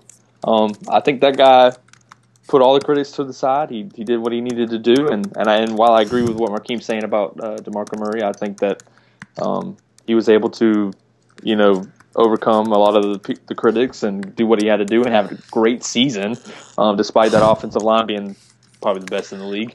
I think, DeMarco Murray running backs, they usually have one good year, but I'm going to give it to Roma. I think he deserves his props, and by that, I think he deserves MVP. I'm going to give it to Aaron Rodgers. I think that this season should have been the season that like defined Aaron Rodgers' legacy. I think that with the whole relax thing and beating the Patriots and like, beating the Seahawks. Yo, have we ever seen anything quite like that? A guy just coming out 1 week like relax and then going on an all-time great run. Yeah. Like that was nuts. He's not gonna lie, that was nuts. He's your boy, right? Yeah. Oh, if it wasn't for Andrew Luck, he'd be my favorite NFL player, without question. Yeah, Aaron Rodgers, I think this season was on fire. I think, yes, the team did get a lot better. It's not like he had to carry the entire roster. But, like, come on. Every MVP is going to also have a great team. Because J.J. Watt has, like, a good team, but not a great team. And no one even wants to consider him for the award because his team didn't make the playoffs. Like, it's almost like you have to also have a great team as well. But Aaron Rodgers, I just think, is the lifeblood of that team. I think that, like, when he got hurt against the Lions and there was, like, that gasp in the air and, like, Adam Schefter tweets, like, the entire landscape of NFL history of 2014 could change based on this injury. It just lets you know how important he is to the league. It just lets you know how interconnected he is with everything. And like I said, I really thought they were going to win the Super Bowl this year. Like, after, like, midseason, I thought that this was going to be him going on a run, beating the Seahawks. Yeah, they were on that track. Then beating the Patriots, and then people start asking the question: is Aaron Rodgers the greatest of all time? But unfortunately, due to a lot of circumstances beyond his control, it didn't happen. And an onside kick. And yeah, there was a lot of things, but yeah, I still think Aaron Rodgers deserves to take this award. I'm pretty sure he will. Also. Gronk would have been my second choice, though. If Gronk is not on that team does not go to the Super Bowl. It's as simple as that. Like, shut up, Phil. Shut up, Phil. Who's going? Who's going? You don't think we answer this question? We can't beat the Colts without Gronk. Get out of here. No, okay. Get out of here. No, okay, Phil. That's unfair. Like, I'm not saying. No, it's not unfair. No, Phil. I'll say this. I don't think they would have had home field. Yes, that's the point, Phil. Okay, I see. Okay, yes, Phil. It's not if Gronk gets hurt at the start of the AFC Championship game. I got you. It's like if Gronk was not on the team. So I got you. Bing. But I got you. Yeah, Gronk's a stud. But all right, let's get to the fun stuff. The Super Bowl. Seahawks. Patriots. I'm going to ask each of you guys 2 questions, and then I'm going to ask you for your prediction. So I'm going to ask each of you guys something to watch in the Super Bowl. Then I'm going to ask you a player that no one's talking about that they should. Then I'll ask you for a prediction. And then in your prediction, you can give like narrative background and all that crap. Markeem, what's something to watch in the Super Bowl? The matchup between Gronkowski and Cam Chancellor. And not just Cam Chancellor, but Gronkowski and that entire secondary. Like, they're going to have to keep him in front of them. Like, he should not have a reception over 20 yards or it will be trouble. It was like no big plays for that guy. Like, hit him immediately, gang tackle if it is a must. And, like, Richard Sherman's going to have to get in there and probably lay in a few hits on Gronkowski. Like, they're going to have to tackle him well. That's the only way. It's the only way. The only way. Because he is the most unique weapon in sports. Like, with that much size, that much speed, that much athleticism, no one like him in sports. No one. Hey, man, Cam Chancellor, if there's one thing he's not afraid to do, it's to hit hard. So, wouldn't be too concerned. But fair. Phil, what's something to watch for you? I think something to watch, and it's going to sound obvious. I hate when I sound obvious, but hey, sometimes things can be stated, but maybe it's not as obvious as it may be. But I think you got to get to Brady. I think that's the key for Seattle. I know that we basically are saying the same thing as far as keys, not keys for New England, but keys for Seattle. But I think it's a key for both. But the game's going to be won or lost on the offensive line, defensive line. I think offensive line has had shovels all year. I think it's while the Seattle defensive line isn't like some kind of crazy stud defensive line, it's still a great defensive line. It's probably the best one we've faced in the last several weeks or whatever. So I think that's the key there. Can we block them, and can Seattle get pressure on Brady? Because as you can tell, if you don't get pressure, things open up more. He gets more time. Sherman Sherman and the other cornerbacks and the safeties have to cover the receivers more. Same thing with Cam Chancellor on Gronk. He has to cover him longer. It's just things like that all have to come together. And I think that has to, in order for you to be successful there, you have to be successful on the line. As cliche or as obvious as that sounds, like it's coming down to that right there. That's not cliche. I don't feel enough people are talking about the line. That was going to be my pick. But Okay. I'll pick something a little different now. I think what's interesting to watch is the Patriots' run game. Because here's the thing. This happened last year, too. LeGarrette Blount looks incredible against the Colts. And then people think that the Patriots have an incredible running attack. I don't think they do. And not that they have a bad one or even a mediocre one. Like they have good running backs, barely. But this Seattle D-line is second in the NFL run defense. And when Brady can't run the ball, when that offense can't run and they have to ask Brady to do too much and the pressure starts getting to him, that's when the offense gets in trouble. So I think it's very, very important for LeGarrette Blount or Jonas Gray or Shane Vereen or whoever it's going to be. I think these people need to, or Brandon Bolden, I think these people need to get enough yards on the ground. If a running attack doesn't develop by New England, I think this is not going to be particularly good for them, for their offense in general. So that's my key thing to watch. It's funny that you say that. I do have a question. Is one of your questions going to be a bold prediction? Because I have a bold prediction that adds to what you said. We could do this something. Okay. We could do player no one stop. Go ahead, Phil. Go ahead. Yeah, go ahead. A bold prediction in the Super Bowl: LeGarrette Blount doesn't get any more than 5 carries. Wow. The Patriots go play to what you are, and I don't think their game plan is going to be pounding the rock with LeGarrette Blount. It's going to be pass it off to Shane Vereen, maybe give him a couple carries as well. Maybe Blount will get some, but it's not. The game plan is not going to be like it is against the Colts. Like you said, everybody sees them against the Colts, thinks they can run like crazy. No, that's the game plan against the Colts. They can't tackle, run it down their damn throats. This is not the game plan that's going to be against Seattle. I think people are going to be shocked. Well, wow, all of a sudden Blount gets all these yards, and now this game he's not getting anything. What's wrong with Blount? No, it's not the game plan. I think the game plan is going to shock people, even though it shouldn't, because they do it. We've done this back every week. It's different. I think in the Ravens game it was the least amount of rushing yards any winning team's ever had in the playoffs. I think, if I'm not mistaken, Big Rat. Yeah. But it was close. If not, it had 17 total yards because the game plan was not that. One, we were down 14 points twice, so that probably had something to do with it. But also, it's just the game plan. What is the game plan? And I don't think the game plan is going to necessarily be rushing. While I agree, you do need to balance it so that the pressure's not all on Brady. But I think they're going to be trying different things and not just pounding it. It's not going to be a Lynch versus a Blount battle. That's just my bold prediction. All right, Markeem, do you have another bold prediction you want to add? This doesn't have to be anything about the game results. More like something like interesting happening in the game. I've got one too, but I don't think it's that bold. A bold prediction. Lenny Kravitz is terrible in the halftime show. Is that really bold? Lenny Kravitz is in the halftime show? With Katy Perry. He's going to be all-time terrible. Like, we're going to be laughing at him the next day. That's my bold prediction. He'll be all-time terrible. All-time terrible. My bold prediction, I don't know how bold it is. I just can't remember the last time he's done this. I think Brady's throwing a pick six. I just think, at some point in the game, he's going to try to do something that he's been able to get away with these teams with really mediocre secondary. Like the Colts, like bad defense all around. The Ravens, really mediocre secondary. They had Rashid Melvin as their starting cornerback. He was plucked off the Dolphins practice squad.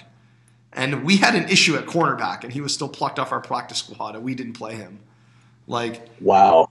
Yeah, like if people forget, but if you look at that offense the last few weeks of the season against the Jets and against the Bills, and yes, I know Gronk didn't play against the Bills, but like Brady did play for the first half, and they only scored 6 points. But against the Jets in particular, and even against the Chargers, like that offense, like when they run into a smart defensive coordinator, like they just struggle a bit. And I think that Dan Quinn will work up some sort of package that will get Brady to make a mistake and will get him to throw a pick six. Again, I don't know how out on a limb that is, but when's the last time Brady threw a pick six? It's probably been since the Chiefs It's game. been, it's been a while. Was the Chiefs game a pick six? I couldn't remember if he did it. I mean, he had the fluky one against the Chargers when it got like bounced off. I don't think that was ran back though, was it? Anyways, but honestly, I'll say something that'll shock y'all. What? I don't think that's that bold because Brady has one awful throw in the Baltimore and one awful throw in Indy, so that doesn't really come off as bold to me because he's had his one per game, so he's probably going to have one in this game. And because someone, Cian Farley, I don't know if you guys follow him on Twitter. He writes for Football Outsiders. He's a very smart guy. He's currently charting all the passes quarterbacks threw in the regular season that should have been intercepted. Like for reference, Andy Dalton had 28 passes that could have been intercepted that weren't. Like dropped by a defender or something? Yeah, like or dropped by a defender or like, like passes that could have been intercepted. Andy Dalton had 28. Cam Newton had like 25. Tom Brady had 26. So I don't like to hear that. I don't like to hear that. Yeah. So I just a lot of the teams the Patriots beat up on, most of those wins were at home. Most of them, if not all of them. And when they're not beating up on teams at home, they're beating up on terrible coaches. Same can be said about Seattle. Though. Yeah, I was about to say, but yeah, same thing could be said. But Seattle, it is true, and it was Ryan Lindley, but Seattle did beat the shit out of Bruce Arians both times with Ryan Lindley and with Drew Stanton. But yeah, they didn't have quarterbacks. No, you're right. Same can be said about Seattle. But it's just like all those teams, but those teams in particular are like the teams with all those mediocre coaches that like are not going to be fired but should be fired. Like like Marvin Lewis, Chuck Pagano, not Jim Schwartz. What's this guy's name? Jim Caldwell. Yeah, Jim Caldwell, Chuck Pagano, Marvin Lewis. It's not a coincidence that when he faced Rex, look, man, the Patriots only beat the Jets by a combined 3 points. I think when they face aggressive defense. I'm not saying I'm not doing the whole Patriots can't beat good teams shit that I was saying 2 years ago. I'm saying aggressive defenses cause them to make mistakes, and that's why I think that pick six thing will happen. But I'm not surprised to hear you say that, Phil. But let's get to the player. I think this is an interesting one. Phil, do you have a player that no one's talking about that might make an impact? No one's talking about that might make an impact. I don't know. I mean, I don't think there's not. I mean, if I had to pick a player, I could really see what's the golly? I'm going to butcher his name. What's the dadgummit? Why can't I think of it off the top of my head? What's the Seattle's tight end? Dadgummit. Luke Wilson? Yeah, Luke Wilson. I think he could actually have a bigger impact than most people would think. I like that answer. I don't know why I couldn't think of his name. I don't even know anything about him. No, but I think we've struggled against tight ends before, and not that great of tight ends too. So I could see him having a big impact. Plus, if Revis and Brown are playing their lights out, that's going to be a guy Russell Wilson's going to have to look at. And another key fact, and this. I don't mean to go off on this, so I don't want to forget this, but another key point I think in this game will be stopping Russell Wilson from running, because we've had bad history of not being able to stop a running quarterback for nothing. So Geno Smith has had great success and we've made him look good. And Cam Newton, also even your boy Andrew Luck, even though he doesn't near as much as guys do.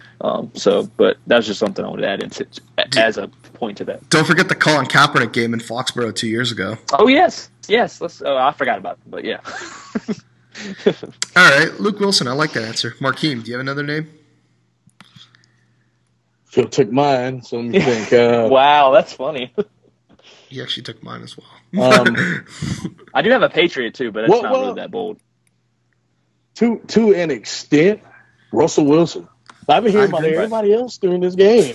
Like he still didn't. He still is like The Rock. You know what I mean? Not Dwayne Johnson, but The Rock that holds that team. He's the Rock that holds that team together on offense. He has pulled him out of holes that he himself has put them in. But, I don't think he can have. I was gonna say I don't think he can have the kind of game he started off having with 4 interceptions and come out with the win this time. So yeah, It's very key how he plays. Now, Like, one like Patriot. he, he doesn't have to be a world breaker, but I think the read option is something perfect to bring out for this game. Is read option all day. Let him ride, like Skip Bayless says, ride and decide. It's hard to cover that too. My answer is kind of related to what we said, and like people know that he's a good player, but still this week, like when you talk about the Patriots' impact players, I've heard a lot about Revis, Jamie Collins, Chandler Jones, Gronk, Brady, LeGarrette Blount, but I'm going to give it to Dante Hightower. I think, one, he's a great player, but also if the Patriots are going to win, I really think he's going to need to really contain that middle area of the field for like if Marshawn breaks to the next level or if Russell Wilson decides to break free, because if either of those two things there can't be much yards at the contact line. They're gonna have to bring Marshawn Lynch down. Yes, that's going to be key. So that's why I think he's going to be one of the main guys responsible for that. And I mean, he's had a great season, but I do think he's someone that isn't getting the love he deserves because he has a big role in this game. All right. At one point, I'll also add to that. Hightower and Jamie Collins have done so well. I've actually heard comments of Gerard Mayo not coming back. That's a problem. Like that's how good they've played. Like there's just no room for him now. So it's like, hopefully that's not the case. But all right, so hey Phil, y'all in the Super Bowl. That's fine. If I like, I wouldn't care. That would be right. Like y'all in the Super Bowl, that would be fine with me. Like. We bet your future endeavor his ass, whatever. I will go first since I'm the Patriots hater with the prediction, but I do want to say something. Oh, let me get Seattle 30-3. There we go. No, it's more like 42-9 probably. All right. There you go. There you go. All right. Now, come on, Phil. I wouldn't give the Patriots more points than the Broncos last year. That's what the score was, wasn't it? Or was it 8? It was 43-8. It was 8. 43-8. Okay, yeah. That's right. All right. Here's what I'm gonna say. So this whole season, I've been desperately. This Patriots team has almost brought me to the brink of psychological attack. Like I've almost had an anxiety attack with this team. I hate them so much. And I knew they were going to get home field advantage for most of the regular season. I was rooting hard for them to lose against the Chargers or against the Dolphins or against the Jets, and for the Broncos to win to take the advantage back. And then once the playoffs started, I was 2 weeks out of the season, I was praying that the Ravens would somehow fall to the 6th seed just so they could beat whoever the 3 seed was and play the Patriots. And I planned it. I was like, okay, if the Ravens lose to the Texans and beat the Browns, and the Bengals beat the Broncos, but lose to the Steelers, then the Ravens would be the 6th seed. And then I want the Ravens to beat the Browns, to beat the Steelers, and then I want the Ravens to face the Patriots. And it happened just as I wanted it. And during the week leading up to that Ravens-Patriots game, I was hoping that the Ravens would win. I got very, very excited for most of the game. But, due to a few things here and there, the Ravens didn't win. And I was very bummed. And then the Broncos lost the next day, and the Cowboys lost too. So I started to get really upset. And then for Patriots Colts, the Broncos losing brought a smile to my face. Hey, the Broncos losing was amazing. I was just very. Then I was rooting hard for the Colts, but deep down I knew they had no shot. And then I was kind of rooting for the Seahawks or the Packers a little bit, but more so the Seahawks.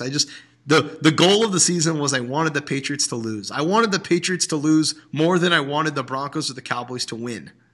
That's how much I hate this team.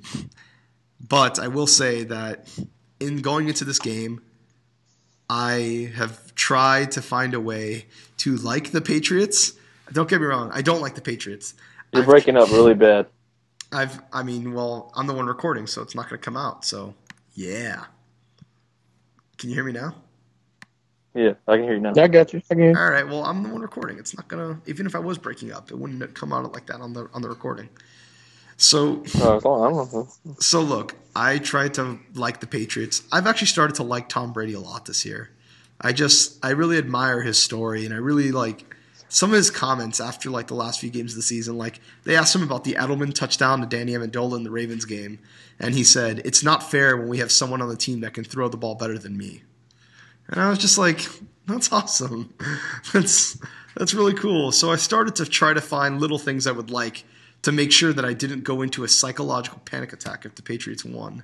And like, I'd be very happy for Revis primarily if he were to win. So if the Patriots win, it's not the end of the world. I will not explode. I will not be very upset. I'll be happy for Phil. I'll be happy for Charlie. But I honestly don't think they're going to win. But that's not because like I have anything against them. It's just two things. One, this has the feel of the Seahawks, the best defense of their era, beating Brady and Peyton back to back. Teams that go to the Super Bowl the second year in a row are 8-3. But here's the stat I wanted to tell you guys about that I told you guys about before the show. This stat is crazy. Teams that score 40 points in the playoffs are 3-22 against the spread the next week, the next game. That's weird. That is weird. That is weird. 90% of the time, teams that score 40 points in the playoffs do not cover the spread the next game. Why is that? Why is that insane? Well, the spread for this game is Patriots. The Vegas spread is the Patriots by 2 points.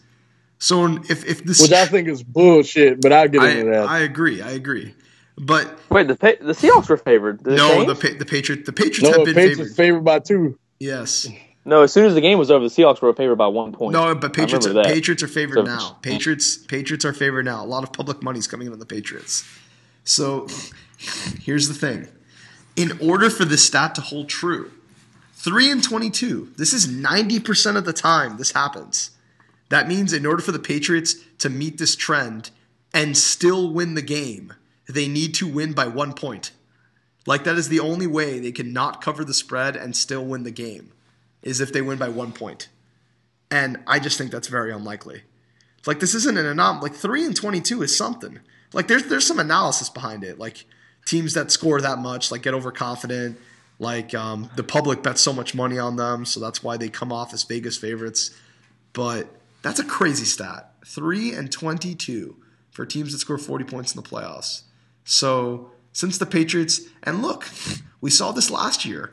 The Patriots played the Colts, and everyone thinks they're the greatest team in the world because they demolished the Colts. They did this. This is what people said in the regular season this year. This is what people said after the divisional round last year.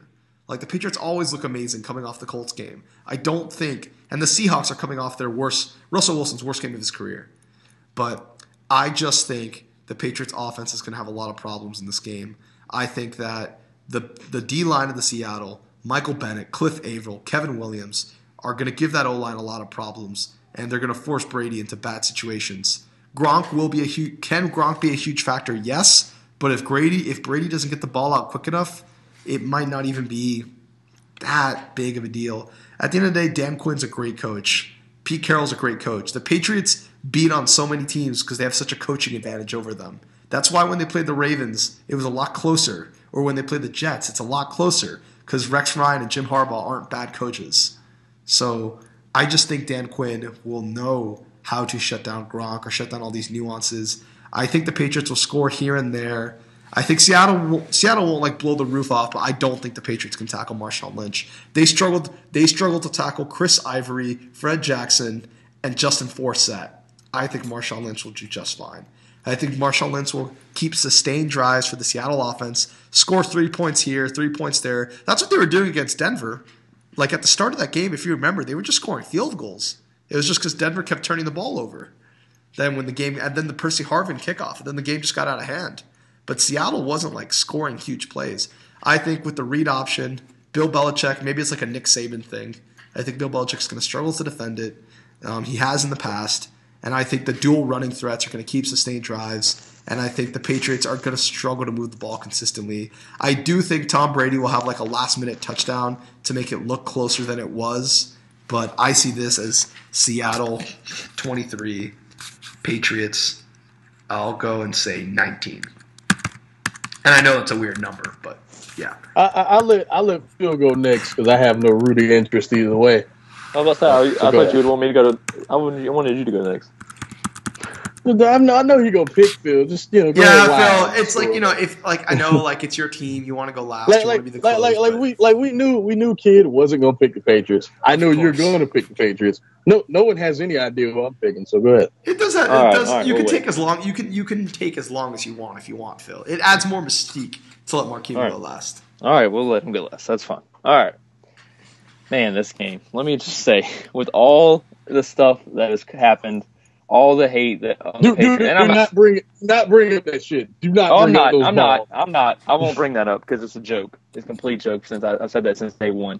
But just with everything and not even that. Let's just take that and throw that away. That's not even the big thing.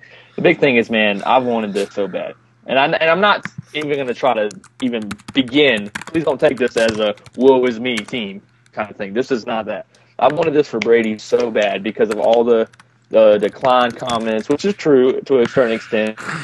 Same thing with the other quarterbacks as well. So, but it's just all the hate. Everyone hate. Like, it's so weird. Like, it's different when your team's not making it. No one talks about you because you're not relevant. But when you're relevant, like we are, and as much as we won, as far as 13 consecutive winning seasons, which is the most in a long time. It's like it's the best. Everyone, it's the best in NFL history. Right. Well, I think they're still second or something like that. No, 13th consecutive. I think that's the best. I think it's the best. I thought the Niners were first, but I guess I don't know. But anyways, best or second best, whatever, same thing. Well, not same thing, but you know what I'm saying. But I've been wanting this more and more and more and more and more and more, and it's. I will totally admit it's totally selfish of me when I'm asking for a fourth Super Bowl when some don't even get to reach the game. But I'm cherishing, man, this moment, like this build up to it, everything. I've cherished everything about it because, just looking at teams that, like, not to call them out, but like your Dolphins or like your Eagles or even anybody, the Browns, Raiders, teams that don't get to even see that spot, or some teams that get there, but that's all they really do, like your Bengals or anything like that. And I know I'll probably sound like the most conceited guy there is, but I'm not trying to sound like that. I see what you're getting. My thing is there's going to be, and Marquise has tried to prepare me for this, but there's going to be a dropout. Eventually there is. Now, will Garoppolo come in and Belichick stay and all that stuff when Brady's gone? Yeah, sure, that could happen, yeah. But there's going to be a point where I don't get to see this. There's going to be a drought. Maybe it's not as long as all these other teams go through droughts, but there will be one there. And while I do remember a couple bad seasons with Bledsoe, this is the team I know. The image is eventually going to change, whether it's with Belichick still there, not Brady, or whether it's a whole new coach and a whole new quarterback altogether. But man, this game, I'll be honest, like I'm worried. This is huge for me. Like I'll quote Big Red just a minute ago. He said something about having anxiety attacks. I've had so many attacks. I don't know about full blown anxiety attacks, but I've been so nervous. Like my mom, to a point where my parents have asked me, "What's wrong?" Like, dude, I'm so nervous about this game because this means so much to me. Like I know people have 4 teams. They have it's Patriots. Like I'm a Dog fan, but it's Patriots. Like that's all there is for me. After Patriots season, it's done. I'm done for football. I don't follow baseball. I don't really care about the NBA. I watch it for a sport fan aspect, but outside of that, so it's like this is huge for me. I want this so bad, and to go against the team that Denver couldn't get it done. Denver, I made a troll argument. I want to make sure that everybody knows that I was a troll argument when I said Peyton couldn't get it done last year. I meant Peyton and the Denver Broncos. It was just a troll, and I got the response I wanted out of you, Big Rat. So it worked. I got the response I wanted out of you. To see that team, the Seattle team, I honestly, I'll be completely honest. I mean, on paper, if you're asking me in an unbiased way, I don't see how you can pick the Patriots. I'll just be honest. On an unbiased way, looking at both the teams, I think Seattle's the team that you got to pick.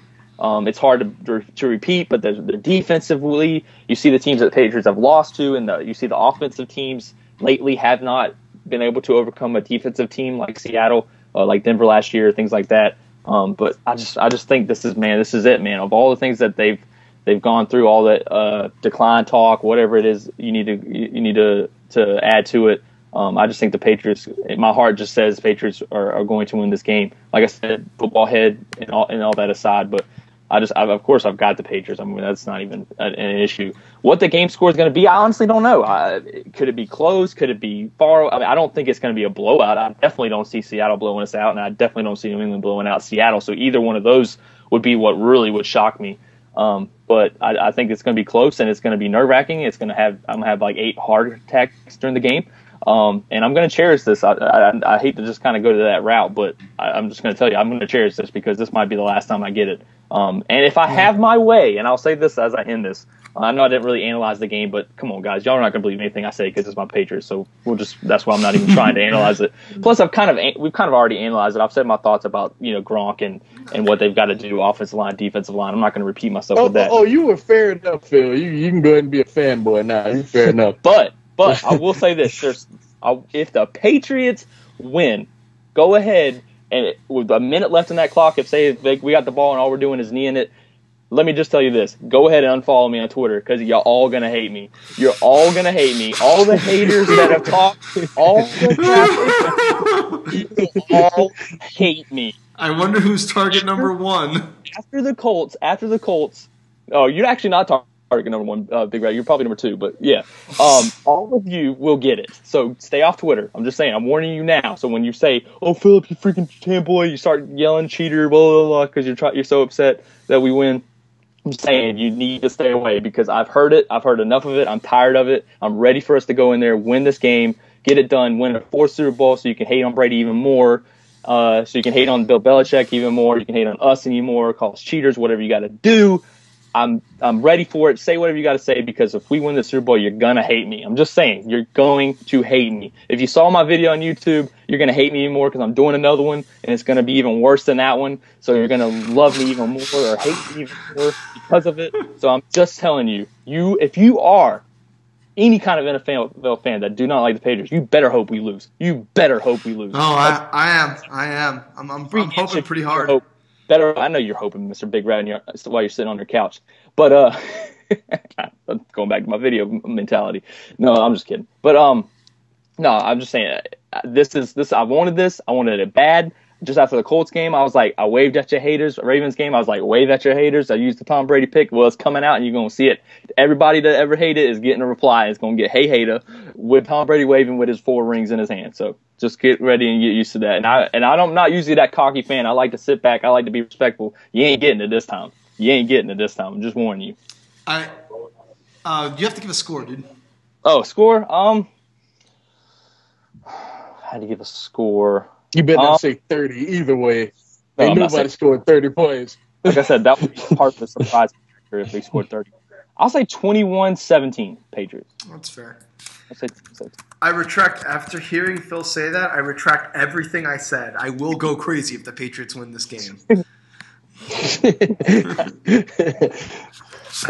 Honestly, so and me now. Let me quickly just say I will be very happy for Phil and for Charlie.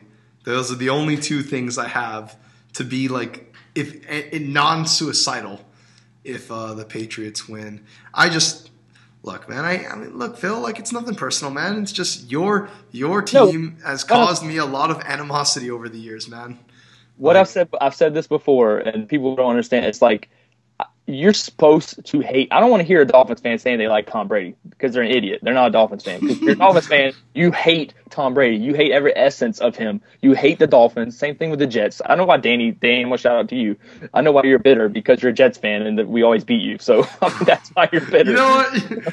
this is going off the rails. Markeem. I mean, it's true. It's true though. It's true. True. But my point is, hate us if you are against us. That's what you're supposed to do.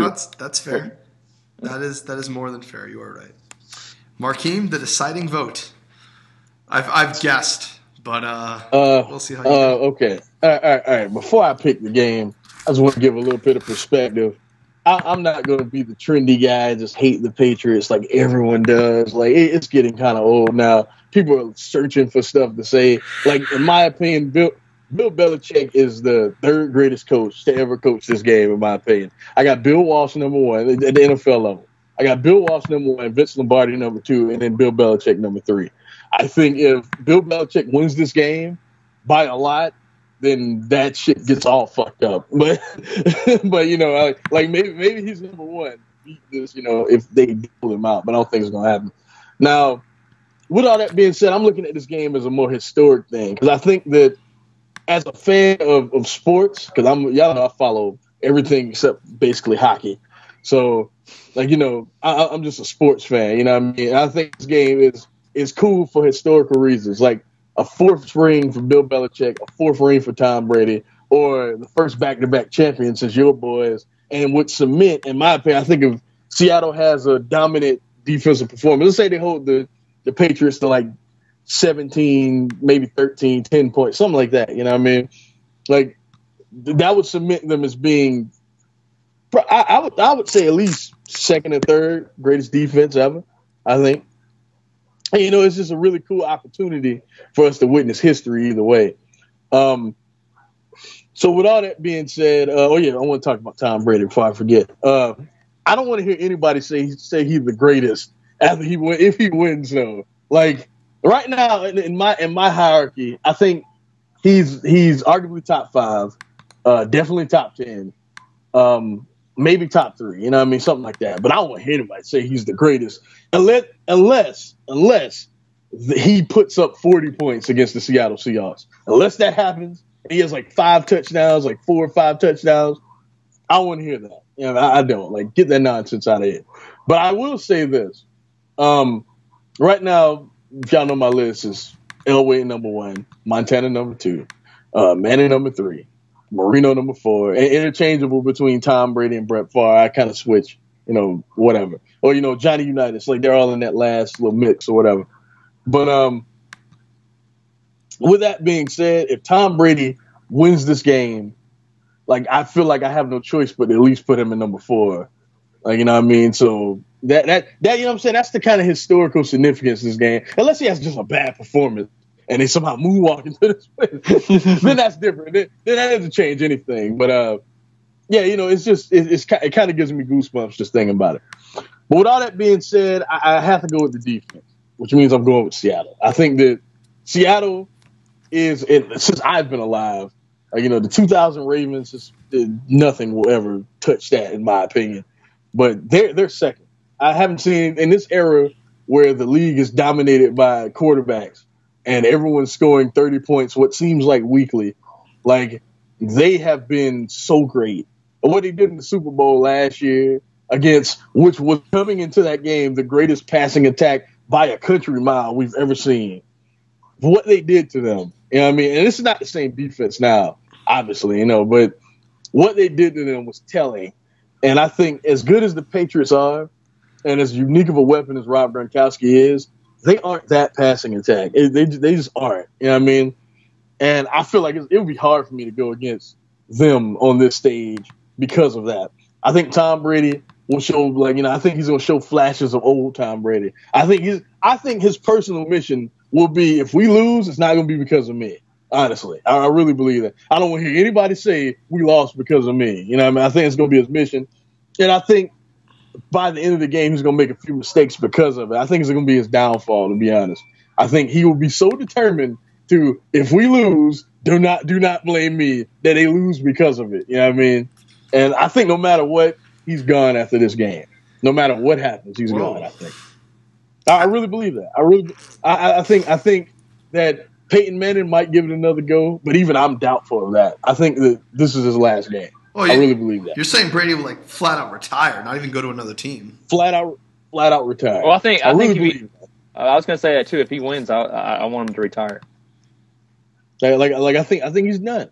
I think that he made that comment I want to play until I'm 40. I don't believe that dude. I don't believe it. Because I think he's I think he's actually what Kobe Bryant says he is. Yeah, Kobe Bryant. I don't want to be that dude that's averaging 17 points a game and coming off the bench and you keep getting fucking hurt every goddamn season.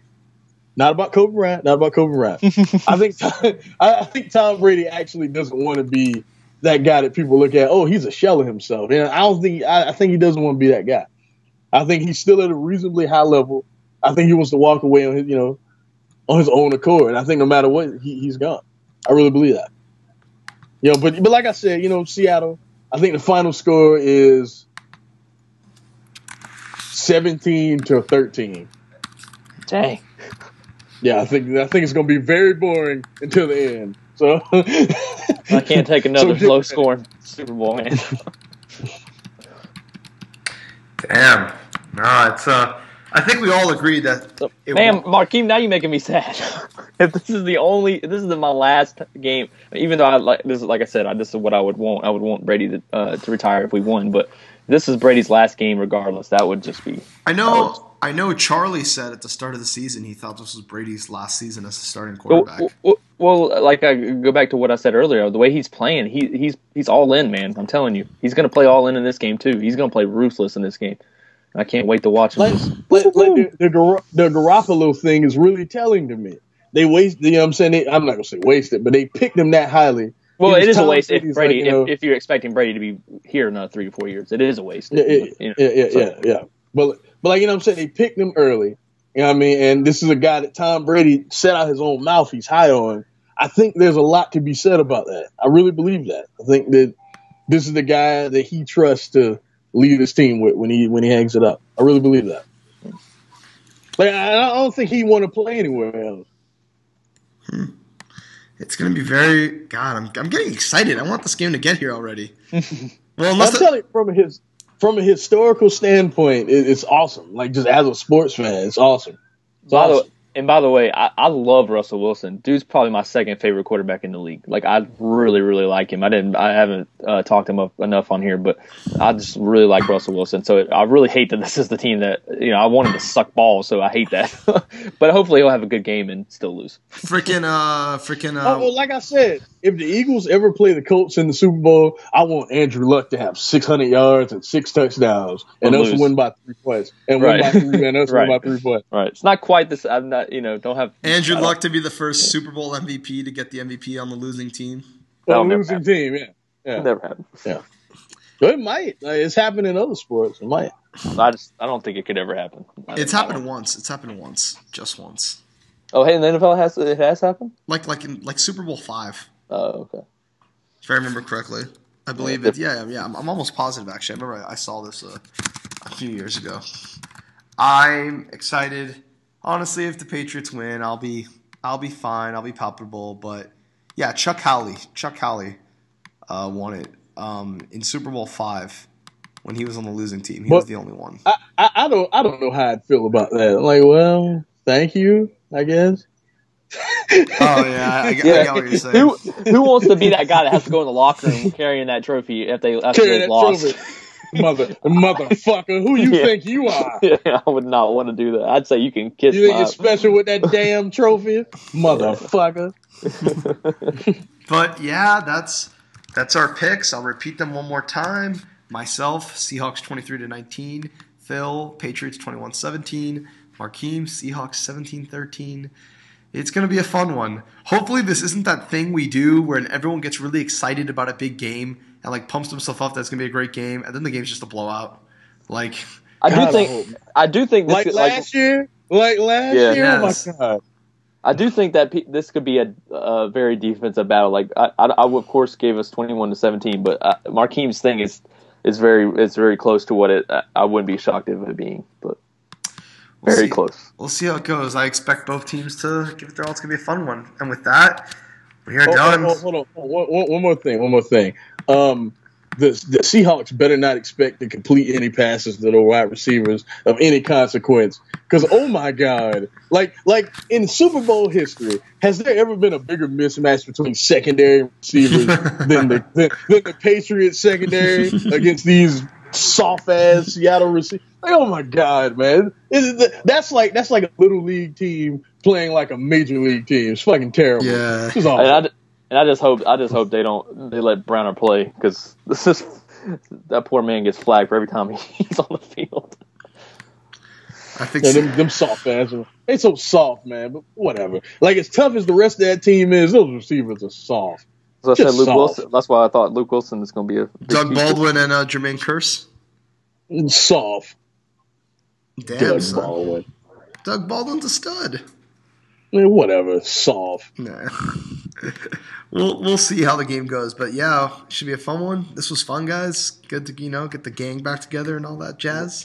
It was. It was good. Go Pats. And Phil, I wish you the best of luck, but I also hope you're absolutely miserable come Sunday night. Oh man. We sign out.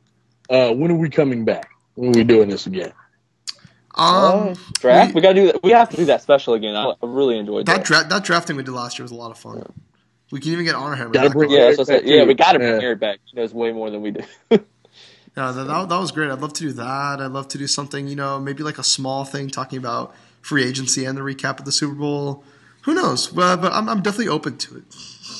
More things in the future. And since Chase and fucking Sanders Robin doing their own thing now, I guess, we got to find a third for the death. That's fucked up, Chase. You saw that and he linked you that video? Yeah. I was like, come on, Chase. To me. Yeah, what do you expect? That's how Chase is. Yeah. Maybe we can get both of them and talk about, who knows? The future's Tech is back. We're back. Okay, we're back. Yes, we are. I would say we do a baseball show, but until they start selling out stadiums again, then maybe we'll talk about baseball. Oh, that's a quick shot for all the baseball fans out there. America's pastime. It couldn't be more literal. Not anymore. And people think it's because the PEDs killed it. No, it's not the PEDs. It's the old guys that are killing that sport. The old statesmen that want their sport a certain way.